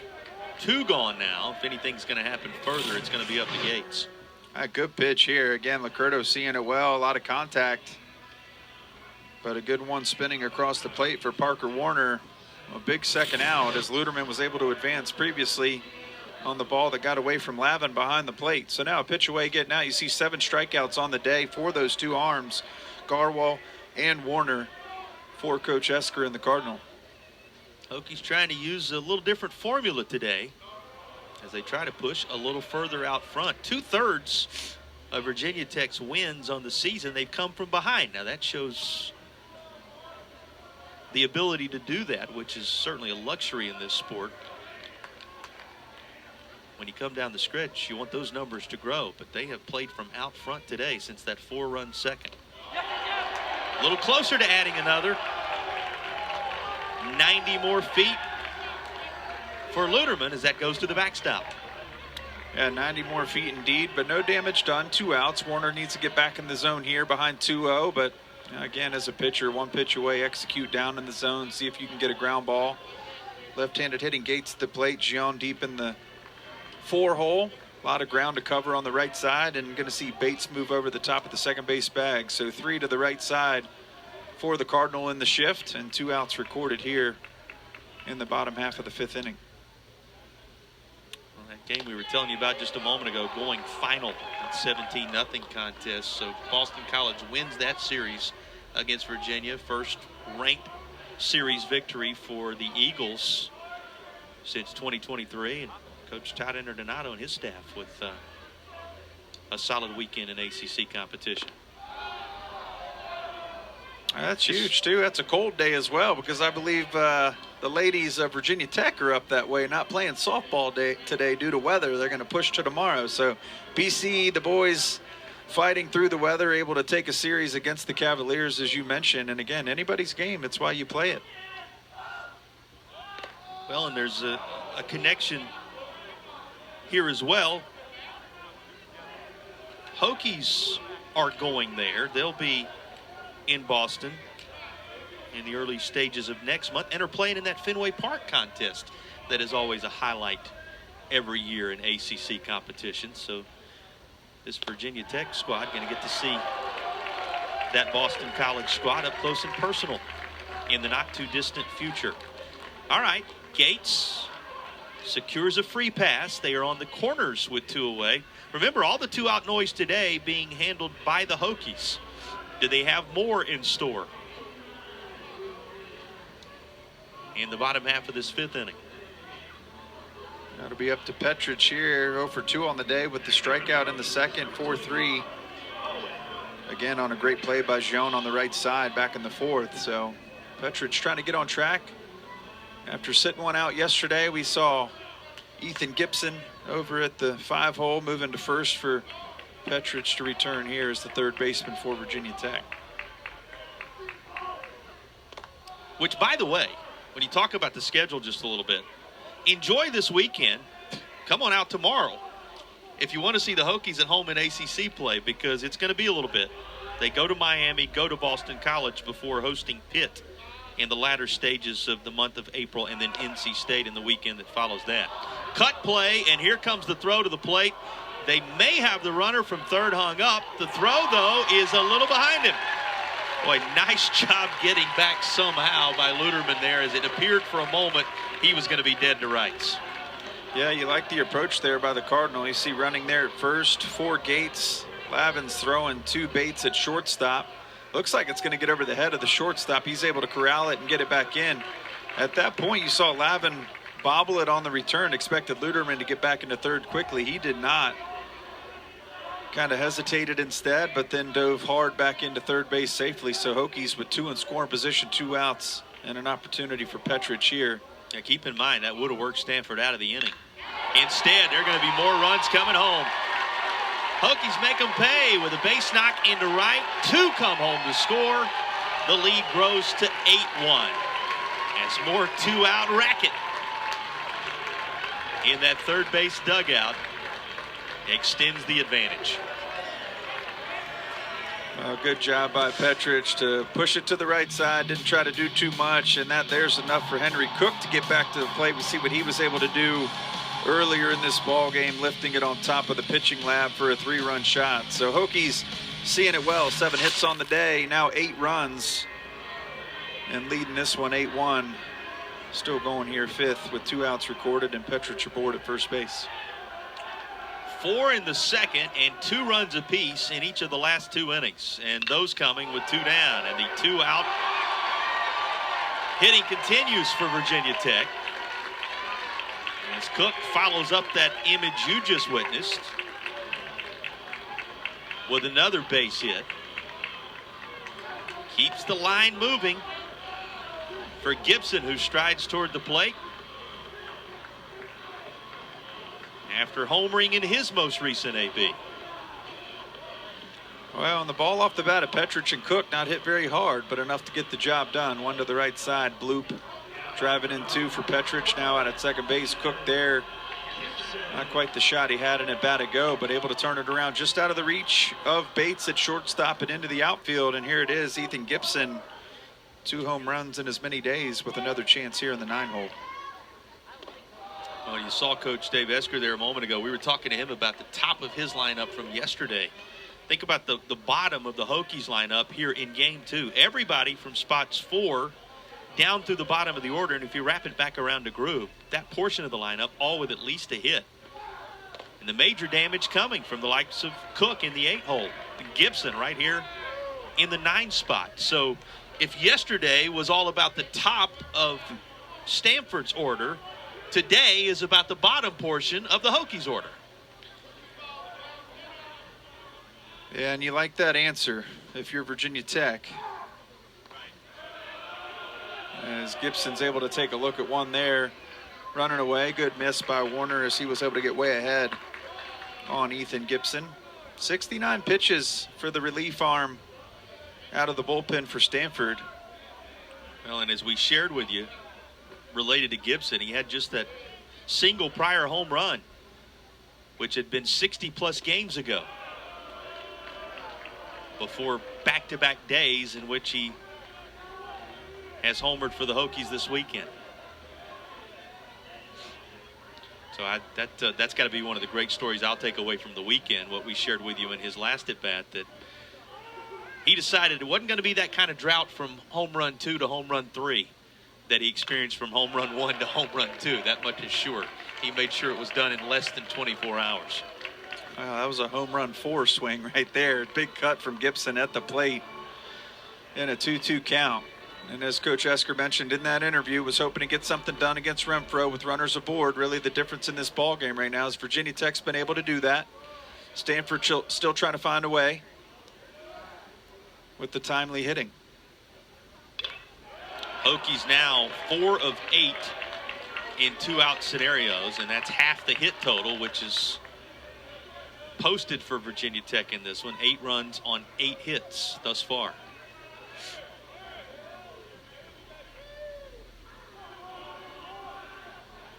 Two runs in on just that many hits in this 5th frame.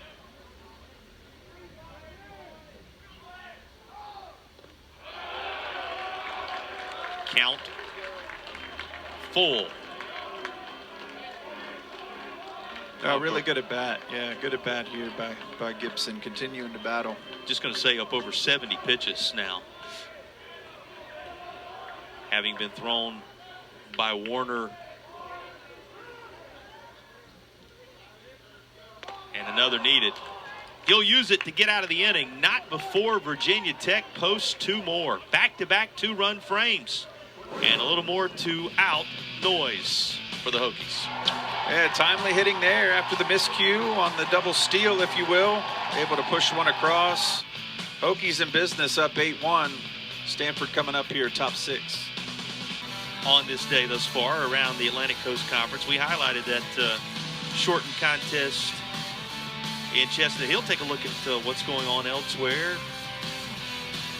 in the Atlantic Coast Conference. What are your impressions, ACC-wise, when you look at this scoreboard, when you think about what the year has been thus far? Well, some really close baseball otherwise. 8-7 Florida State over Duke. Duke hanging in that one. You got a 2-0 ball game, Wake in California. So good ACC ball all the way around. Boston College finding a way to really put up a crooked number on the Cavaliers, but you can expect UVA, a program like that, will come back and answer, find a way to maybe salvage a series on the road, as BC now successful in games 1 and 2 in that 3-game set. The one surety has been the consistency of Link Jarrett's Florida State Seminoles. Of course, the Noles off to their best start since 2016, a team that perennially has as its goal Omaha, and they have been perennially an Omaha occupant over the years. Amazing, Florida State's tremendous history, and they're setting themselves up again, at least thus far, as the standard in the ACC. All the teams that one of the great legends in this game, Mike Martin, carried out there to Omaha all those years. Link Jarrett was a shortstop on more than one of them that played in Omaha, and yet they've never won the World Series, and he's made it his mission in returning home to Florida State, a guy who was born and raised in Tallahassee, to bring that title finally home to the Florida State Seminoles. And again, best start in a decade for the crew from Tallahassee. That's a swing and a miss, and here is Renfro just continuing to pile up the strikeouts. He's flirting with a career day on what's already been a milestone day. Next Saturday, going to be Florida State in action. Softball side of things, you can see that Joanne Graff Field will be the site of a 2 o'clock contest with Notre Dame. And then it'll be right here, Virginia Tech hosting the Clemson Tigers. All that available to you on the ACC Network and the ESPN app. Andrew, he has struck out 10 now, matching what he did against Notre Dame in 24, against Clemson in 25, and one more strikeout would make the day on which he reached that 200 strikeout threshold the day in which he sets a new career high in that department. Well, and that suggests that they are getting from Brett Renfro what Virginia Tech needed in this Game 2 bounce back after a defeat last night in Game 1. That one there, good job to turn one to the right side, but wow. How about a diving stab out there in right? Group was the hero offensively a weekend ago. He just gave them a moment to remember defensively in Game 2 of this series. Yeah, we've seen McDonald out there, a couple good plays, 2 in the same inning, coming in similar there on one like that, and then had to go a long way into right center. But how about Grube moving from first base to right field for Virginia Tech, and very similar out of the way, able to extend, use his leather for the catch, and a big second out to help his pitcher.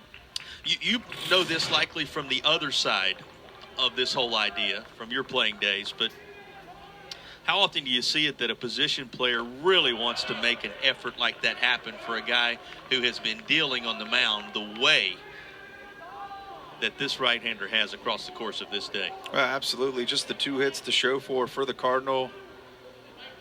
One being the solo shot for Sasaki, and the one lone run in this game for the Cardinal back in the 3rd inning. So Grube and the remainder of that defense working hard for Renfro, trying to keep him in the game. Again, for me, the story of this one, obviously the score is what matters at the end of the day, but for Virginia Tech and their pitching staff, looking ahead to tomorrow, they are trying to minimize the bullpen. Stanford's done a good job of that, just one arm out of the pen. Great job by Warner so far in relief of Garwal, but the right-hander Brett Renfro has been the bulldog that Coach Sheff was expecting, as he has been really good through 5 2/3.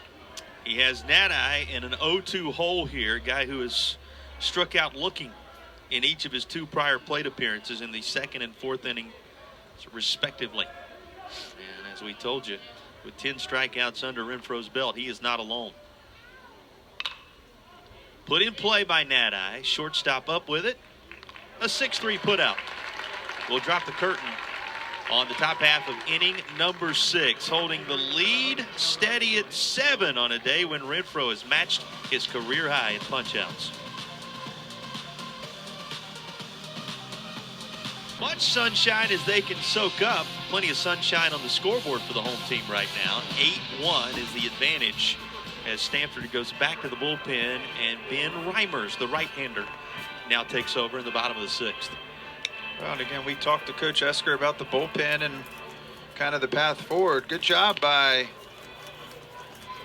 Parker Warner, that first arm out of the pen behind Garwal on the shortened day for the lefty starter for the Cardinal. Did a good job. We talked about O'Haron yesterday and how good he was, again, able to quiet the bats of Virginia Tech. So shrinking their bullpen as well, just the third arm in Ben Reimers as you see him warm up and get set to take on the top of the lineup for the Hokies and Sam Group. But really the story's been the offense for the Hokies. The long ball for Cook and Gibson, able to get it done with 2 outs, timely hitting, all part of a very successful recipe in what currently is an 8-1 ball game. And if Warner did nothing else, you're right. He ends up making sure you're not continuing to have to run arm after arm out there in the middle frames of this contest for a Stanford team that, at least it's trending toward, will, much like Virginia Tech, need something left in the stable for a rubber match that we're at least shaping toward right now, tomorrow at 1 p.m. Still some work to do to get there, but the Hokies up by 7 at the moment. Well, we heard that theme from both coaches, as you touched on earlier. We asked Coach Sheff yesterday, how do you get to the bullpen and work through the different arms? And he said, well, it's a struggle, right? It's a different arm angle. It's a different speed. It's a different arsenal of pitches coming in. And then today we hear from Coach Esker, yeah, I know nobody really enjoys seeing arm after arm come out there, but we know that's what we're going to have to do. So it's a game within the game of how Virginia Tech adapts to that offensively and prepares for the different looks from Stanford. And then for Stanford coming out in a very short set, finding a way as the pitcher at the moment to get outs and shrink what's needed from the pen, knowing that you've got a third game in front of you tomorrow. Yeah, he said, if we've got 17, we're going to use them all. That was the conversation earlier in the week in preparation for this one, just discussing how wide open it is, which, again, as we've discussed, is an opportunity for somebody to step up and to find a role for themselves on both of these staffs in many ways. Leaping stab from the second baseman, Gion. Very well-timed play. Well, we've seen some quality defense from Gion on the right side today. That's off to the second baseman. Again, Group hits one on the nose that way, and he's positioned just right to get elevated and steal one from Group, and instead of one aboard, nobody out. A big first out here in the 6th. Looked destined to be the 9th Hokies hit of the afternoon. But as stellar a defensive play as we've seen on the infield this weekend. Daniel, after all those hits yesterday, still in search of his first in game 2 of the series. Of course, matched the career high from his time at Belmont with what was his 3rd 4-hit day as a college baseball player.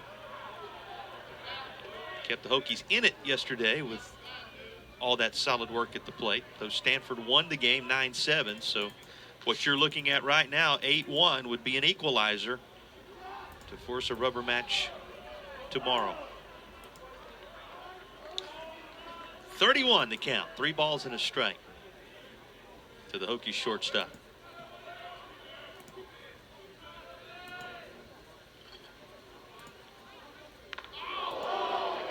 Comes in and hits Daniel, and he will be awarded first base as a result. While he heads there, we get an opportunity to tell you that next Saturday, Blue Devils will give you a steady dose of lacrosse. It'll be the 6th-ranked men hosting Virginia at noon, and just past that at 4 p.m., 17th-ranked women will host Syracuse. All that happening in Durham. Available to you on the ACC Network and the ESPN app. A little glance at the Virginia Tech Botanical Garden there. And there's one of the souvenirs going home with a Hokies fan who has a memorable Saturday at the Yard. You know what I noticed when we keep seeing these fans, certainly the ones that are smiling? bright sunshine on it. Bright sunshine. They found the spot. That's right. Found their way to that third base side. It has been a nice day. We did eventually, as we promised you at the start of this one, cross over 50 degrees. In fact, it is a steady 50 degrees as we speak. Just a minute or so away from the 5 o'clock hour here in the Eastern time zone.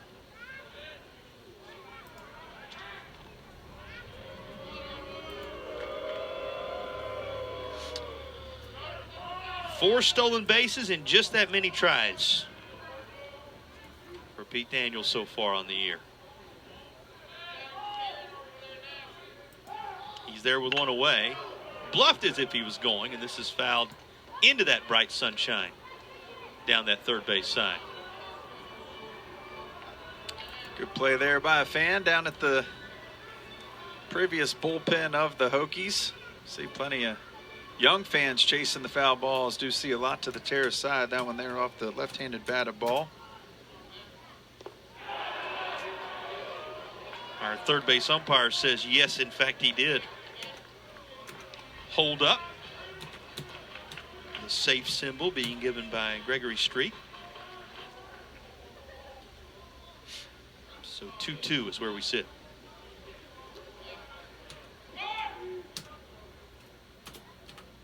Well, there's another hit batsman. That comes in on ball, and there are two aboard with one away.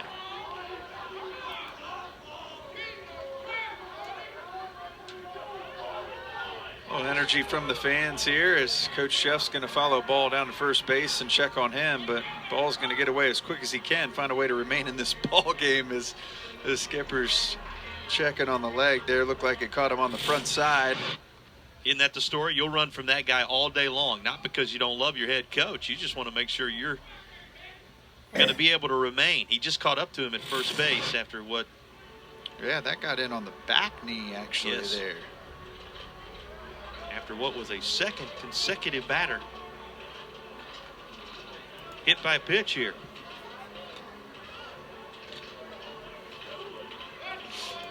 So Reimers now facing a 2-on, 1-out scenario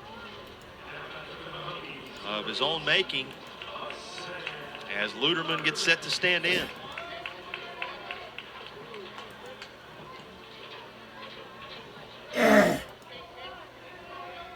Well, Luderman, a guy we highlighted yesterday, been very productive for the Hokies offensively. Chasing that one on the outer half, kind of light swing through that one for strike one.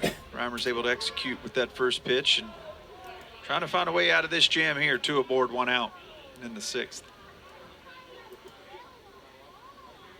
Hokies have led since the second inning. It may surprise you to know, if you weren't with us, they squeezed home the first run of the game. Then a 3-run home run from Cook, making it a 4-run frame. They have tacked on since then, with only the Sasaki home run on the board for Stanford. And what is now an 8-1 contest. Looking for more. And the fans displeased with the call of strike 2. Yeah, Luderman checking on that location as well. Definitely away, but enough to catch the outer half for strike 2 there from Reimers. Here comes his 1-2. That's blocked to keep him at first and second base by Luke Lavin, the catcher. Both teams have left 4 in this contest. The Hokies, when they've had runners aboard, have notched 6 of their 8 hits. That's the reason you see the run total where it is. Hokies 6 of 12 with runners aboard in this game.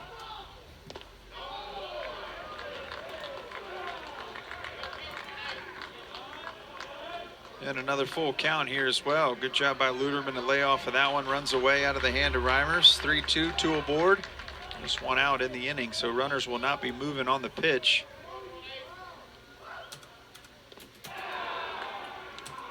Takes care of the second out of the frame as Luderman is struck out.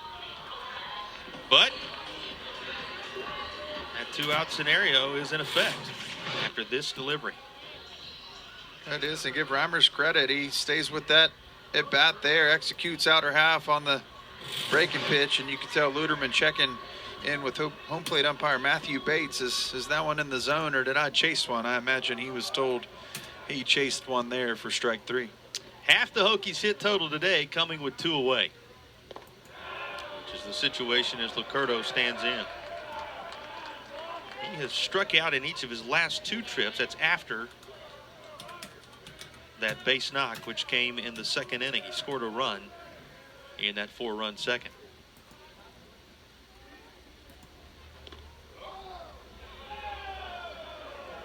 You combine that with yesterday, the Hokies have now reached a double-digit total for the series in 2-out hits as a unit. We talked about both teams combining for the 15 2-out hits yesterday, but Virginia Tech with a double-digit total out of that third base dugout when you combine yesterday and today's work with 2 down in an inning. That's one of the marks of a team that generally is going to give you some trouble in a given campaign, when they can swing it well with 2 down. A team that can come from behind. We've talked about this team's ability to do that along the way this year. 2/3 of their victories are from the come from behind variety. So if you start to look for some of the pieces that could be there for a team to exceed expectations, make a run, perhaps make some noise in 2026, those are the kind of things you want to hang your hat on. Yeah, absolutely. And again, as you mentioned, it's going to win ball games. You got to find a way to have timely hitting. If you can get him on, you got to get him over and get him in. As that one misses up in the zone, check down to first for the appeal. Another full count here. Runners will now be moving with 2 outs. And just to your point, here's an opportunity. Cardinal have found themselves in similar positions, unable to execute. Virginia Tech, full count, 2 outs, 2 aboard, runners in motion on the delivery. Can Virginia Tech add to the 7-run lead?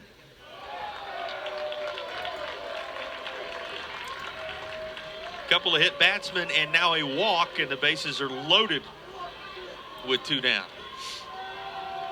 We had to give Bradley Cooper, our first base umpire, a chance to move around a little bit over there. So many of the check swings down to third earlier, he is called upon there, and that call becomes very important, Andrew, because it sets the stage for what ends up becoming a bases loading walk. Yeah, 3 back to the right side. Bates over the middle of second base. 6-hole wide open for Sam Gates here at the plate. Down, but blocked by the backstop.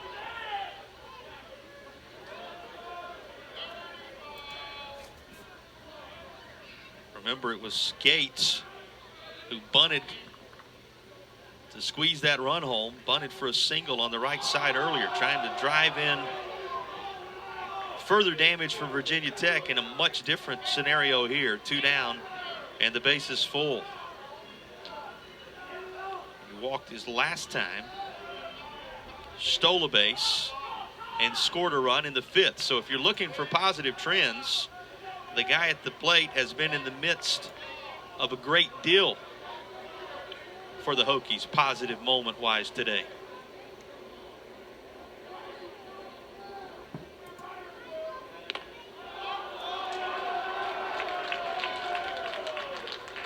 Hokies fans doing the math and thinking about what one swing could mean right now. You talk about sending everybody home in that scenario in short order if it were to hold beyond this. That's one step closer to such a moment as a bases loaded walk now will run the total on the scoreboard to 9-1. And a quick move to the pen as well. That'll be end of the day for Reimers, as it was a quick hook and in comes the next arm in a tough spot here. Bases loaded, 9-1 ball game, 2 outs, but Hokies trying to push 2 more across here for the double-digit lead. Virginia Tech with designs on perhaps shortening things a bit, and Stanford will call to the pin with backs further against the wall in this bottom of the 6th frame.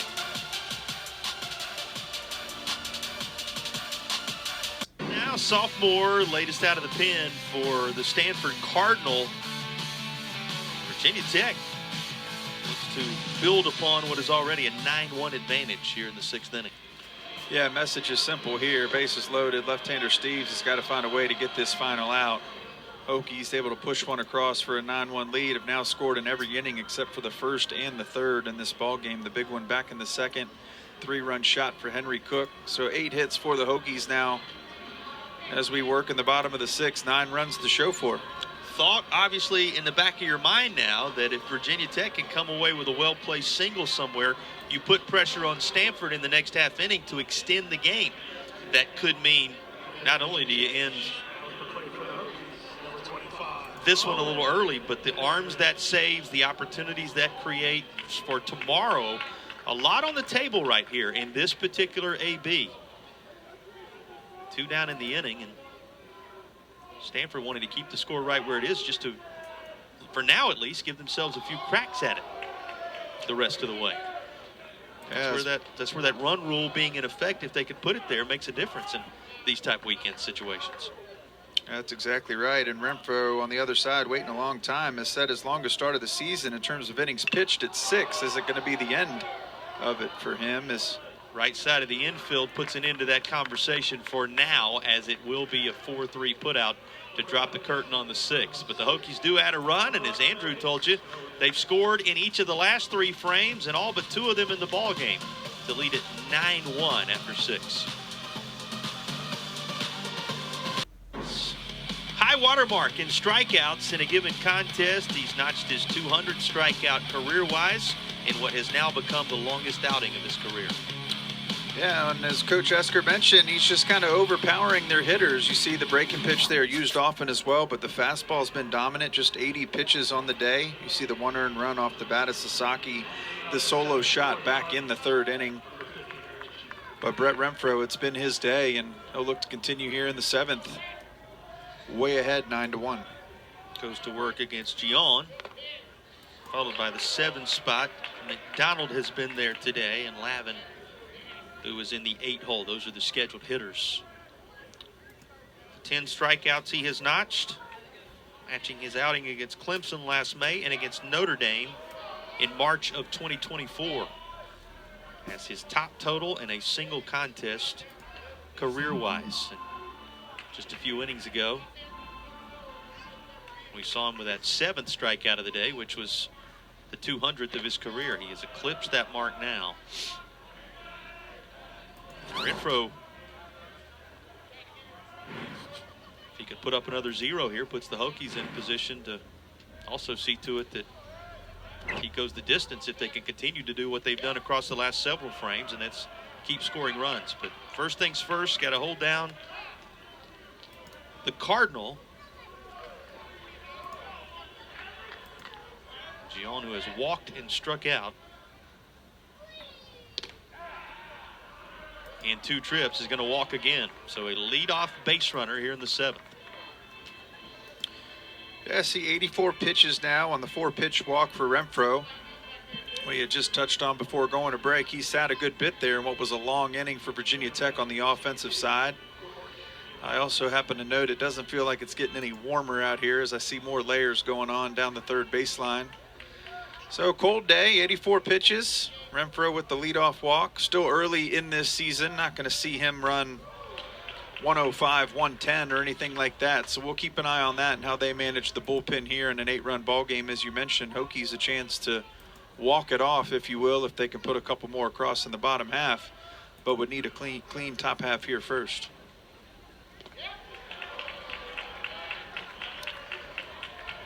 Court McDonald in an 0-2 hole.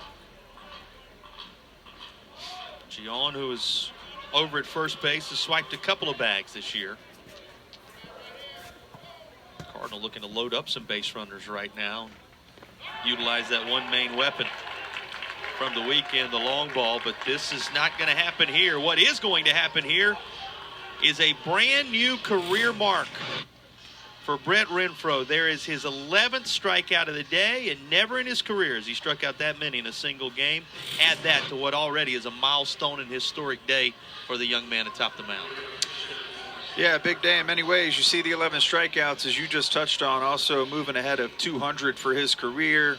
Longest outing of the season for him as well from an innings pitched mark. So Brett Renfroe, we touched on it all the way back at the top. He really needed to be the guy for Virginia Tech in the answer here today after a loss yesterday, and he's getting the job done here so far for the home team. Sebastian David, who we saw off the Stanford bench in yesterday's contest, going to get another glance here in game 2 as he is a pinch hitter with 1 out in the 7th.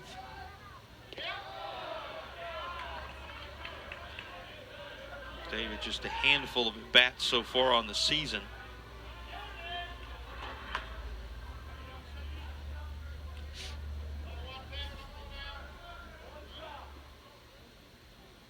Looking to notch what would be his first base knock of the year. Instead, that's right over top of the bag at second. To the bag for 1. On to first, and a double play will get Renfroe and company back in the dugout on a career day for the Virginia Tech starter. He posts yet another 0 in the 7th. Well, in a pitcher's dream, you saw him try to pick it up himself, but instead, 4-3 for 2. Hokies cruising up 9-1. In this one, career day on multiple fronts. New high water mark in strikeouts.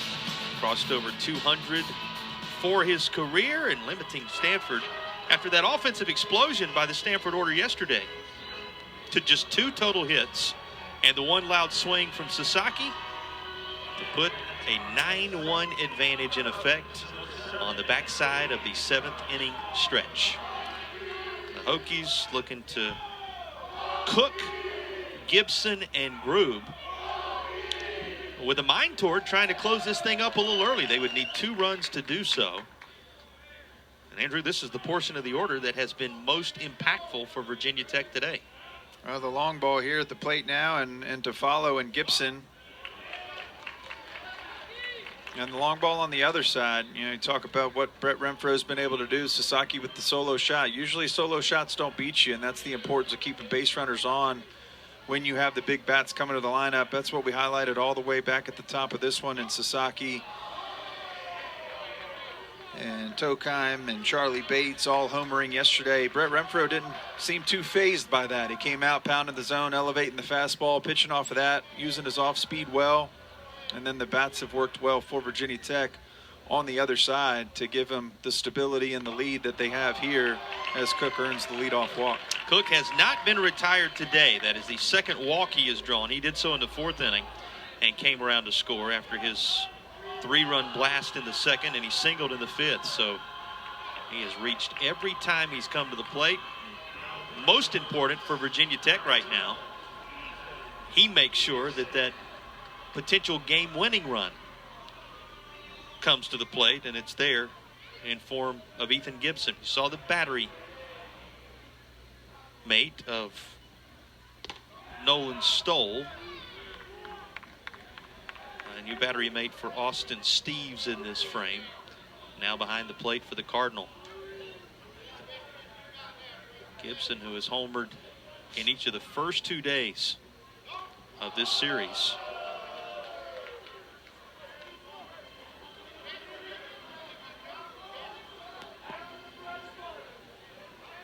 Has sandwiched that home run in the 4th inning between a couple of strikeouts today.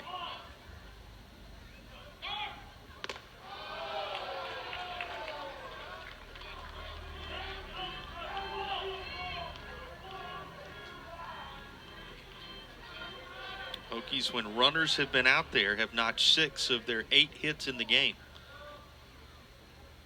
Of course, with some of those freebies Virginia Tech took advantage of for the single run in the 7th inning, the run total now eclipses the hit total at 9 on the board in the main column, alongside 8 hits for the home team today.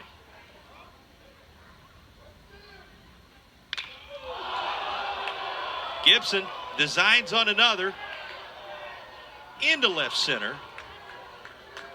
And you know what the fans were thinking. You could hear by their reaction, but that one easily in the yard for the first out of the inning. Yeah, under that one and elevated instead. Easy one for Hott to move to his right for a catch and a first out. here. But again, Ethan Gibson's been good for the Hokies, and an opportunity to start over at third in game one, moves over to first here in game two, seeing the ball well with those 2 home runs. And as you mentioned, the fans thinking a bid for another one there, but instead out number 1. Well, Grube, who had the walk-off in the finale against Duke last weekend, in a position to provide that of a different variety here, as he now represents the run that would drop the curtain on game 2 of the series and force the rubber match tomorrow. Nice breaking pitch at 77 that goes right across home plate for a called strike. That evens things 1-1 to Grube. That single, of course, coming in the 4th inning, right up the middle, as his, interestingly enough, lone hit of the series thus far. So the positive things the Hokies have done offensively,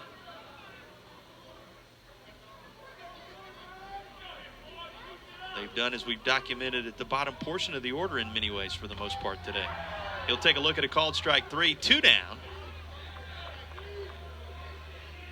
And it's Pete Daniels' turn. Boy, a couple of quick outs secured by Steves here. Well, and backwards there. And by backwards, I mean Steve's going breaking pitch, Grube kind of looking at the first couple, and then just squares up a fastball there. Grube frozen in the lefty-lefty matchup. Good job by Steves to execute and get that backwards K. So the F8 and the strikeout, 2 gone now, and Henry Cook looking like much less of a threat over there at first base with Pete Daniels stepping in. After the leadoff walk to Cook, Steve's making it clear his designs on extending the baseball game.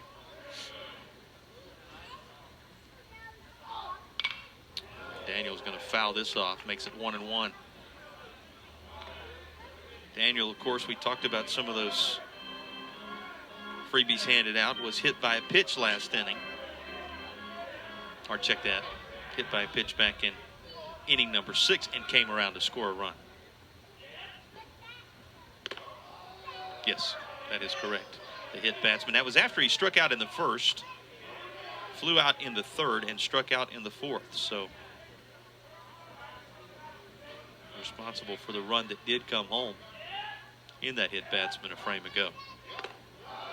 Fletches the wrist, but holds up. 1 run on 2 hits for the Cardinal. 9 runs on 8 hits for the Hokies. Cleanly played defensively on both sides today.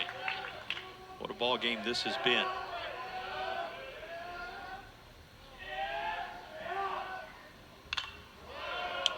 Daniel fouls it off. A full count.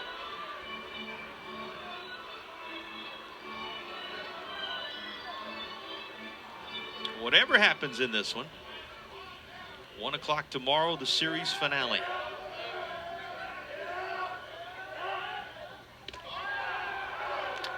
And with that strikeout, we head on to the 8th. The Hokies now 6 outs away from making that series finale tomorrow, a rubber match, as Virginia Tech leads it 9-1 after 7.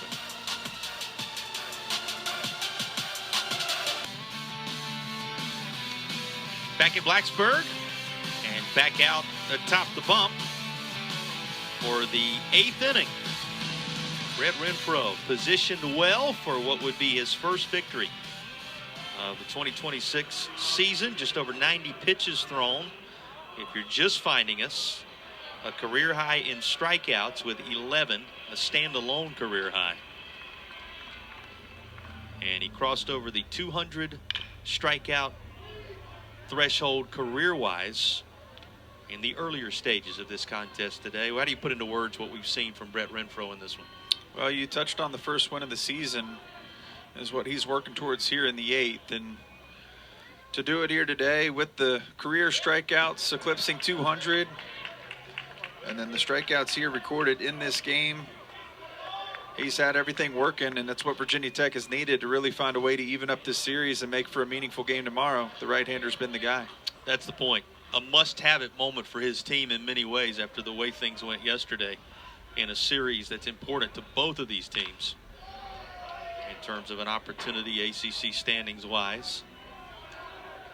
The timing, everything. as he gets out in front of Ethan Hott, 0-2. Hott himself 0 for 1 today after flying out to center, and as you saw, being hit by a pitch. And he kind of leaned out there to see if that was going to be on the outer portion. A number of the fans, and you know what glasses they're looking at things through, right, here in Blacksburg. They thought so. Instead, it's a ball and 2 strikes. All comes back in this sport so often to which way your glasses are shaded, right? What colors are you looking at things through? And the umpires with the toughest of jobs on some of those very close pitches, particularly with as good as Renfroe has been today. So many of them right there. Here's the 2-2. And he gets the strikeout after all.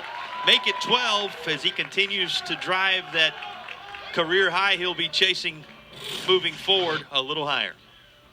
Yeah, and there he goes off speed. The fastball just misses. The crowd wanted it. Renfroe wanted it. Didn't get it. Executes there, and that's going to be the end of the day for Renfroe. But what a way to finish with that strikeout to Ethan Hott in the 9 spot. Turns it over to the top. Going to go to the pen instead of Renfroe seeing the lineup for a 4th time, but what a day. The other thing this does, it gives the Hokies fans a chance to let Brett Renfroe hear how much they appreciate what he has done on this Saturday afternoon in Blacksburg, Virginia. A memorable, as memorable a start as the kid from Manassas has provided in what has already been an outstanding career. He departs in position for his first win of 2026. 200-plus career and a high water mark in Ks on this day.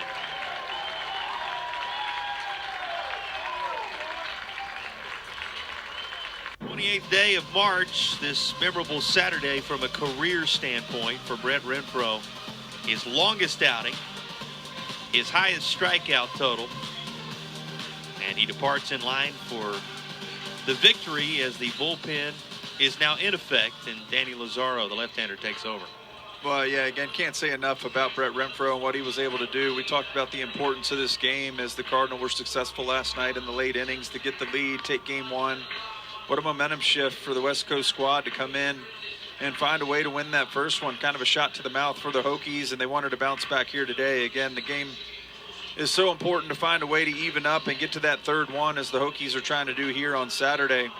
Couldn't have done it without Brent Renfroe and the success on the mound as he was exceptional and has the offense behind him to put up the numbers needed for a statement win. And again, getting closer to that Game 3 matchup where we will decide a series most likely on Sunday, unless this top part of the lineup that we know so much about finds a way to really get going here late.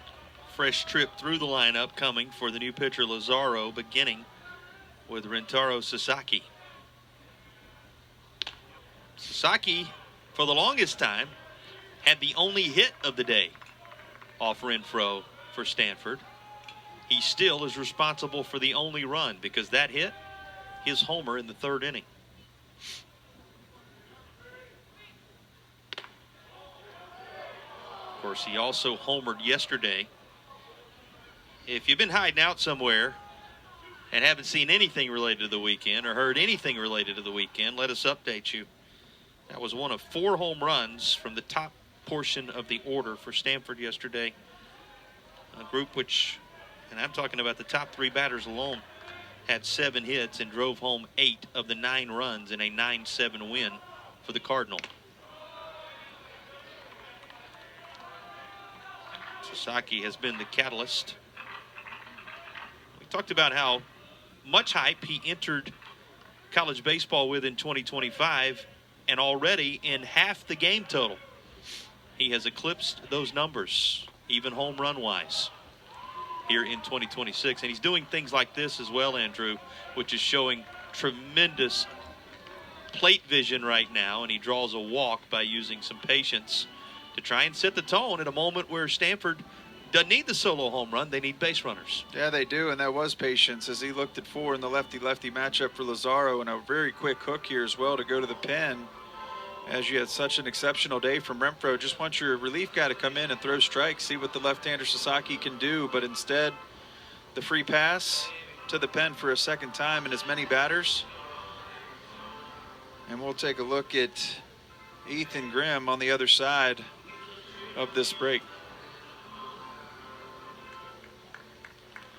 The pitcher, the freshman out of PA, called upon here.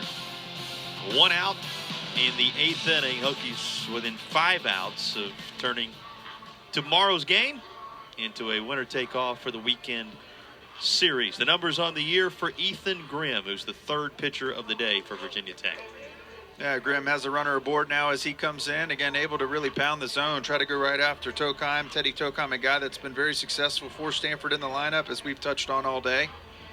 But really no reason not to attack the zone, make him beat you here as Sasaki earns that walk. Tokheim, with a couple of homers in the opener yesterday, has been held quiet so far in this one. He is 0 for 3, a flyout sandwiched in between a pair of strikeouts. And he sends this into left. Still going back and watching this one pepper off the wall is Licurdo. And a big-time turn for Tokheim. And then he saw that Sasaki was just beyond the bag at second. So there'll be 2 aboard with 1 away in the 8th. Well, and that's what you want to let him do. Good job by Tokheim. Another swing there. He gets executed to the wall. Licurdo unable to get to that one, but Sasaki unable to get a jump as well. Not sure if the left fielder is going to track that one down. Really no damage. 8-run lead. 2 runners aboard, 1 out now, as Bates will come to the plate. This is a part of the lineup that did the damage yesterday. That's the first hit for Tokheim. Can Bates join him, who comes to the plate here 0 for 2? He did reach back in the first inning, but he was hit by a pitch, one of the few times that Renfro was not in complete control in the early going today. Renfro, who was in line for the win, who allowed just the 1 run on just a couple of hits in the contest through 7+. Turned over to the bullpen for Virginia Tech now. And a 2-0 start in the AB of Charlie Bates. There's a look at today's headliner. He's talking about it, reliving it with his teammates in that third base dugout. I see Bates square there as well, 2-0. Grimm trying to find the zone, following Lazaro, able to do so there with the fastball.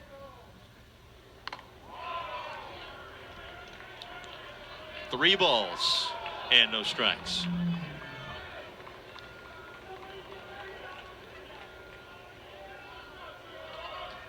Moran on deck. Nati in the hole. Also all over in the contest, but in position certainly to do some damage if they can keep the train moving here. 3 balls and 2 strikes.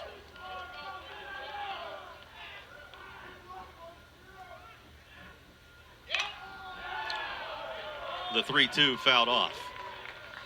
A reminder, 1 o'clock tomorrow. Starters still to be announced for tomorrow's finale. But we'll be right here in Blacksburg. We'll be right here on the ACC network for you at 1 p.m. Eastern. And for our friends out west, grab the coffee for a late morning start to close up the series. What's in question? Will it be a deciding game? Stanford trying to put that in doubt here, the late innings. Remember, this was the frame yesterday that Stanford utilized most effectively. It was a 5-run 8th that served as the decisive inning in game 1. And beginning to beat a bit of a path to the mound here in this 8th inning. Another visit is forthcoming. Yeah, this one looks like a medical visit. Yep, you're right. Just going to say, this may be one to check the status of Grimm, because the trainer's coming along with the coaching staff. And here's Coach Sheff trailing as well. Yeah, I think Grimm showed a little discomfort in the UVA series 2 weeks ago now as they hit the road to Charlottesville. Guy that's been in that starting position for Virginia Tech. Taking a look at him here in the reliever role is, again, we touched on Renfro and his success, and then Lazaro, the first out of the pen, the lefty, and Grimm to follow. So taking a look here to see if he continues or if they go to the pen again. Talked a lot today about the ACC and baseball storylines for 2026 beginning to take shape. Major series happening between 14th ranked NC State and 3rd ranked Georgia Tech. They play a little later tonight in game 2. They'll finish up tomorrow, and that one will be available to you on the ACC network. 3 p.m. at Rush Chandler Stadium. You can catch it on the ESPN app as well. What a start Georgia Tech is off to.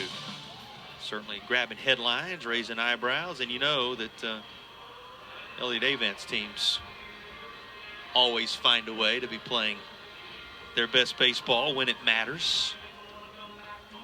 There's another team that in recent years has made more than one trip to Omaha as a representative out of the Atlantic Coast Conference. Those two tangling tomorrow at 3.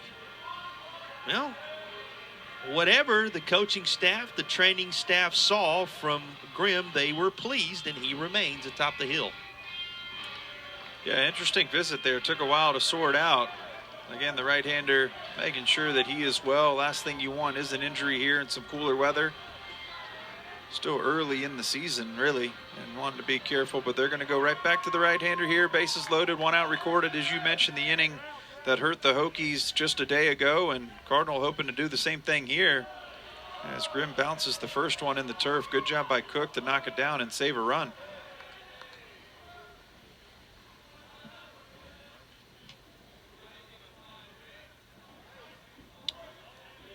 Moran with the sacks full for Stanford. Pitch misses in. Yeah, Grimm just struggling to find it, really. Obviously, now you got to be a little more careful. Got an opportunity, 1 swing and a 4-run shot here. Cut this deficit in half, but Cardinal in a good spot. Bases loaded, 2-0. Moran, who has homered on 5 separate occasions this season. Grimm, in 17+ innings, has yet to allow one. And right now, just trying to find the strike zone as it goes 3-1 to the hitter. Yeah, that one looks like it runs away. You heard some noise from the third base dugout and this crowd, but a pitch off the plate there for a 3-1 count. Good hitter's count here for J.J. Moran. Hits Moran, that'll mean a run. The merry-go-round starts up in what is a 9-2 game now. The bases will be full for Jimmy Nadai. And that'll be the end of the day for Grimm as we will have the 4th Hokies pitcher of this 8th inning. Just when things were cruising for Virginia Tech. Another call to the bullpen at English Field.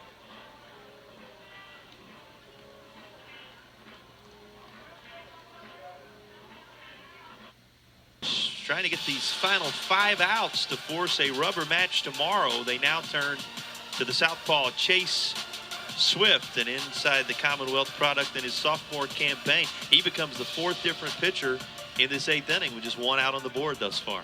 Yeah, and the third arm without an out if you're Virginia Tech here in the 8th frame. If you remember, Brett Renfro came in to start this inning, did a great job to record the first out with a strikeout to Ethan Hott. That was the end of his exceptional day, but struggled since then with the walk, the single, the walk, and the hit by pitch. Hitting Moran at the plate with the bases loaded. So he's going to inherit a bases-loaded jam. Tokheim, Bates, and Moran now occupying their respective bases. And Jimmy Nadai is going to be the first batter against Chase Swift.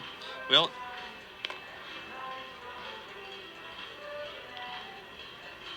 Hokies looking very nicely set up. Just, I don't know, 30 minute or so ago, and just a few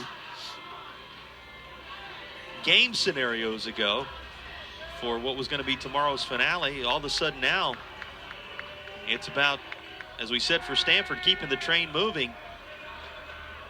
For Virginia Tech, finding a way to keeping it from rolling down the tracks here. As one hitter after the other trying to find a way for Stanford, and Nadai swings through the initial offering. It's 0-1. Good pitch there from the left-hander to get ahead. We've seen the other arms coming in, getting behind in the count, and it's tough with the bases loaded. 2-0, 3-0, 3-1. Chase Swift understands the importance of where he enters this game as he's able to get ahead with a strike. That one missing away, even up 1-1. It's Gion behind Nadai.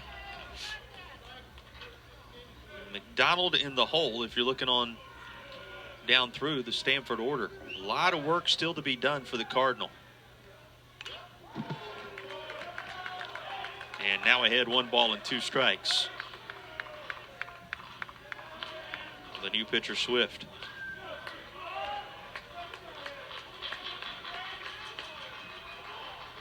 Hokies with 4 in the second, 2 in the fourth, 2 in the fifth, 1 in the sixth. Stanford scoring on a bases loaded free pass in this frame with just the second run of the day for the Cardinal. The other one coming on the Sasaki solo shot back in inning number 3.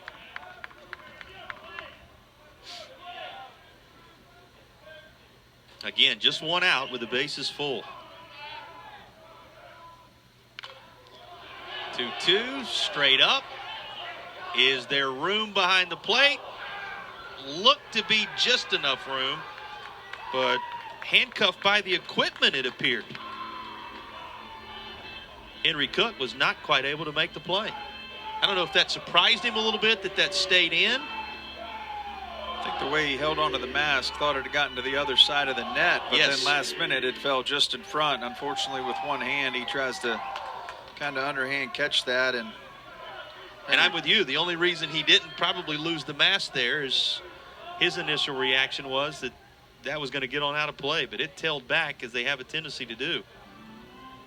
And it keeps the at-bat of Jimmy Nadai alive. It looks like we've got an equipment issue now, as something maybe he was pointing to that left ear, the communication piece perhaps. Yeah, lost his earpiece in the process. Going to switch that out. Opportunity for a big second out there as the bullpen has struggled here in this half inning. Cook coming back, been so sure-handed as the catcher, done a good job to block a few that has saved a run even earlier in this inning alone. But one that I think he thought got away into the stands as a souvenir falls just inside that net. Takes out some equipment. Gives new life here for Nadai at the plate in the 2-2 count. So Swift will continue to battle, try to find a way out of this one. Still 2 outs to go in the 8th. This is the spot where a day ago the Cardinal were able to put up 5. Virginia Tech hoping to do something different here and shut down this inning with no further damage. Well, that kind of inning again would certainly change things. We're told it was a piece of the communication equipment, that earpiece that he was working with. Back and good to go now. 3 balls and 2 strikes. Boy, this feels like a pivotal at bat in the overall not only outcome of this game, maybe beyond that, momentum for this weekend. And the battle won by the Virginia Tech bullpen here. Swing and a miss, and Swift gets the strikeout. Well, off speed here, just diving outer half, and Cook squeezing there behind the plate. See frustration from Nadai at the plate, just swinging through. A quality pitch from the left-hander. Good job of executing in a full count with 1 out recorded. Now a pitch away from getting out of this 8th inning. Just 1 run for the Cardinal, but bases still loaded. And there is what was an elusive second out in inning number 8. Leaving it all up to Gion if Stanford is to do anything further in this 8th frame. Right back. Swift going to run it about halfway to first and then toss it on to make sure. Didn't know if he caught that initially but for good measure, he carries it over there anyway. A little self-defense turned final out of the 8th inning.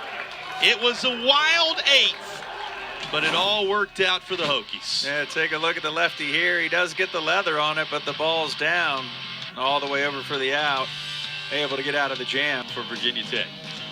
Yeah, and it was the 4th arm in that inning for the Hokies, and Chase Swift able to get the strikeout, and then that one right back to him. And he's fired up as he's coming off the mound. You see some excitement from the left-hander, works out of the jam.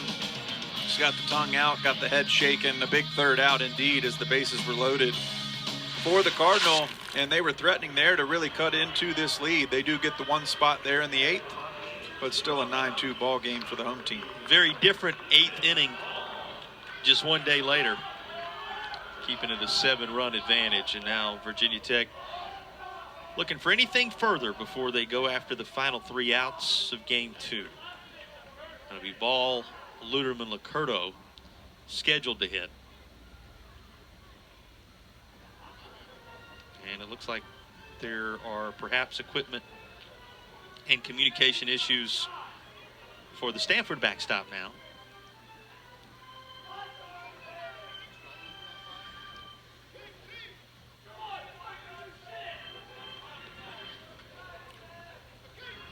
Well, the best thing of all, the knowledge that the technology has certainly sped the game up. Right? Right, Andrew? It has sped it up until, right, Andrew? until today. Yeah, no, it's technology, right? It's your best friend until it's not. You got it. That's the story we're told, right? The game's streamlined under the new scenarios. Yeah, sometimes it just doesn't quite work out. And here in the 8th inning, back-to-back scenarios for both catchers seem to now be resolved and hopefully ready to move forward. You know, this is a contest that when Renfro left a little bit ago had been rocking along at about 215.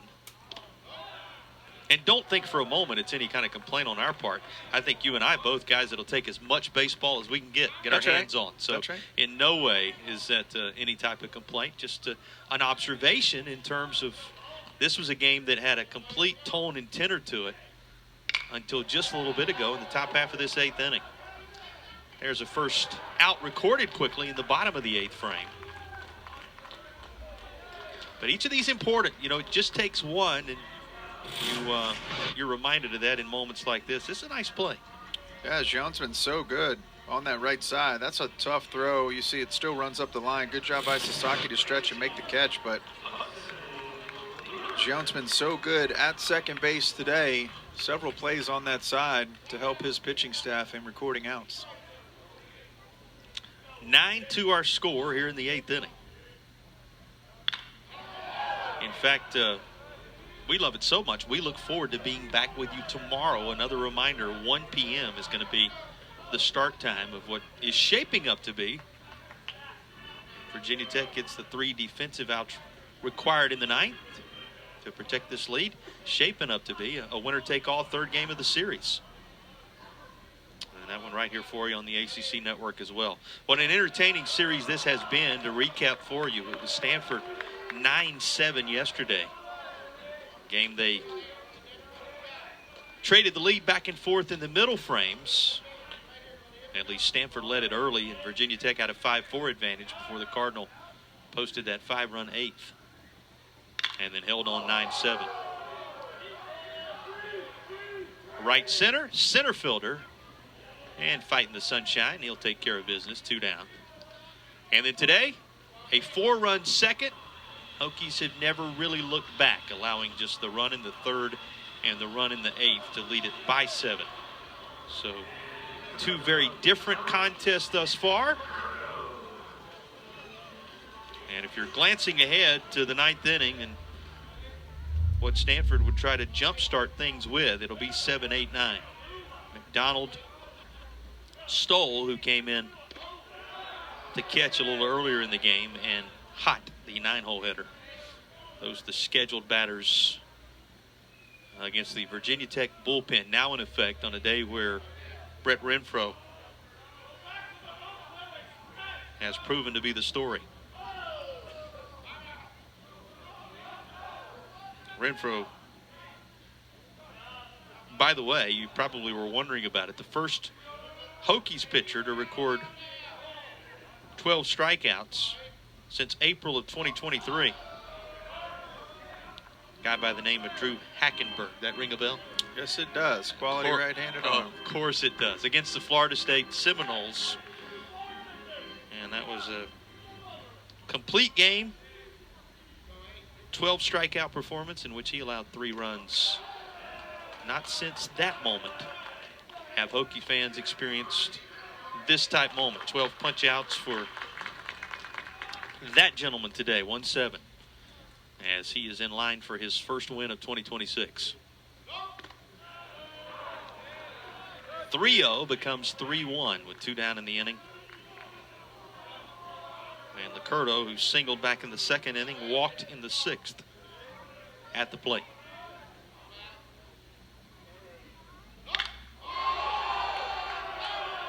Center field giving a ride.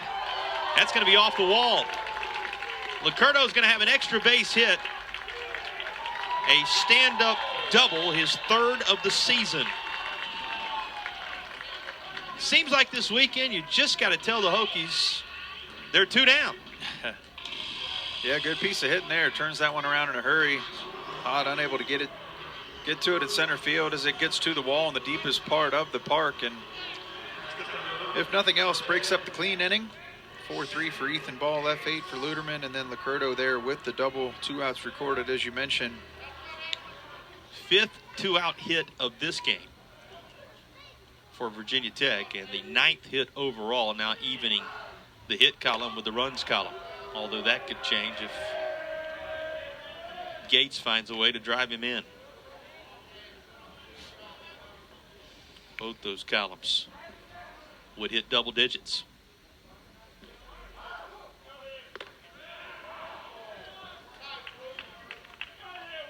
Called strike, off speed.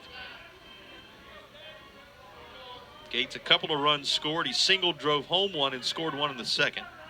Or actually, I say singled. I should clarify. He had that bunt single on the squeeze play that produced the first run for Virginia Tech. And then behind the bunt single, reached on a walk in the 5th and scored a run there after stealing a base. And he also walked with them loaded to produce another run. Going to be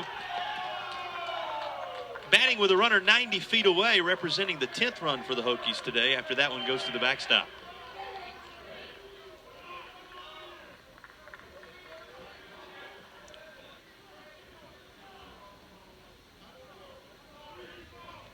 See in the distance there, some of those young Hokies fans playing catch, enjoying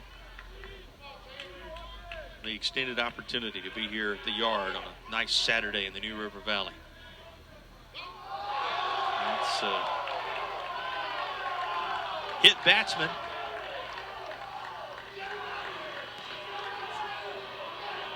All of a sudden, the Hokies have the runner at the plate, or the batter at the plate with that runner over at first base. That would allow them to shorten things again here with 1 swing potentially. Yeah, Petrich capable of the long ball. 2 on the year as he steps in here. Runners at the corners, 2 outs.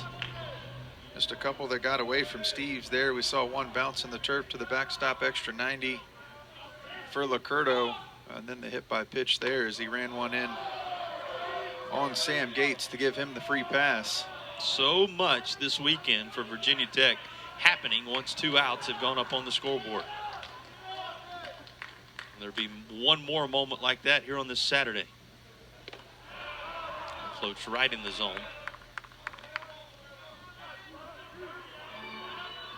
To even things up. Steve's closing in on 40 pitches personally in this game.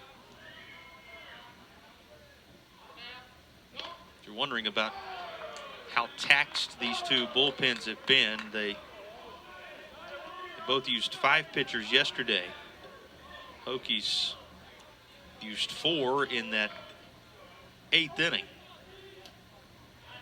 Stanford has to this point used that many in the game. Steve's facing 9 batters now and going to a 2-2 count, as the deuces are wild on that scoreboard in the bottom of the 8th inning. 2 aboard as well.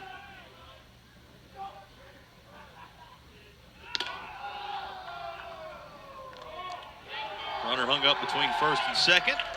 Hung up long enough that another run comes home. The out will be recorded on the middle infield in what is a 10-2 baseball game as the run counts. Hokies still a run. And we head to the 9th. The advantage 8 as the home team is 3 outs away from forcing a rubber match tomorrow.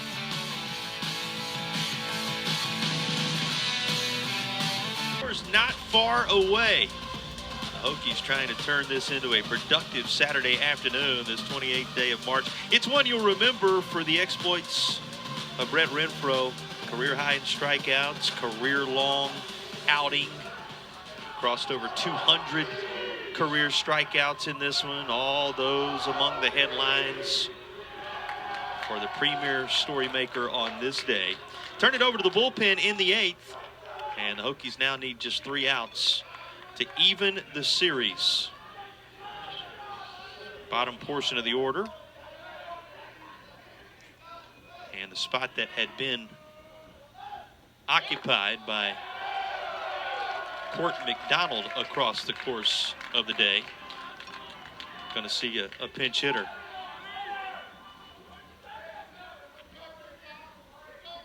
As Sanford will try to get something going. Stanford really effective offensively yesterday to the tune of 9 runs. Hokies with 10 of them in this one today. Boy, unable to hold up. Pretty good pitch right there from Swift. Yeah, lefty using the off speed. That one there spinning in for a strike on Chong, the batter, who is embracing the pinch hitting role here and finding himself behind 1 and 2. Retired on strikes.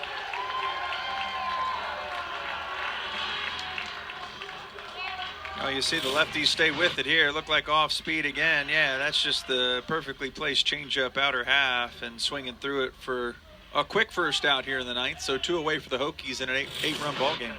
Pinch hitter Phillip Chong retired. And Stoll, who came in as the Stanford backstop,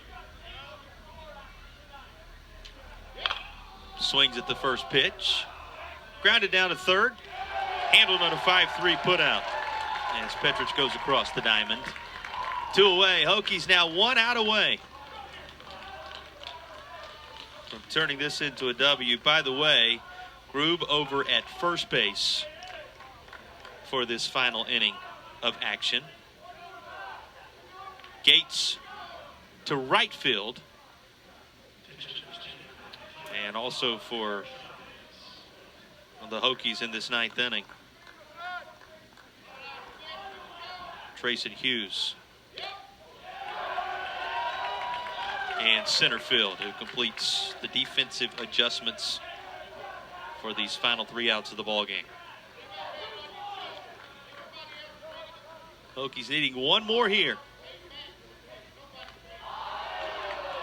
And facing Rashad Hayes, a pinch hitter. Second of the inning for Stanford. Freshman from just across the bay there.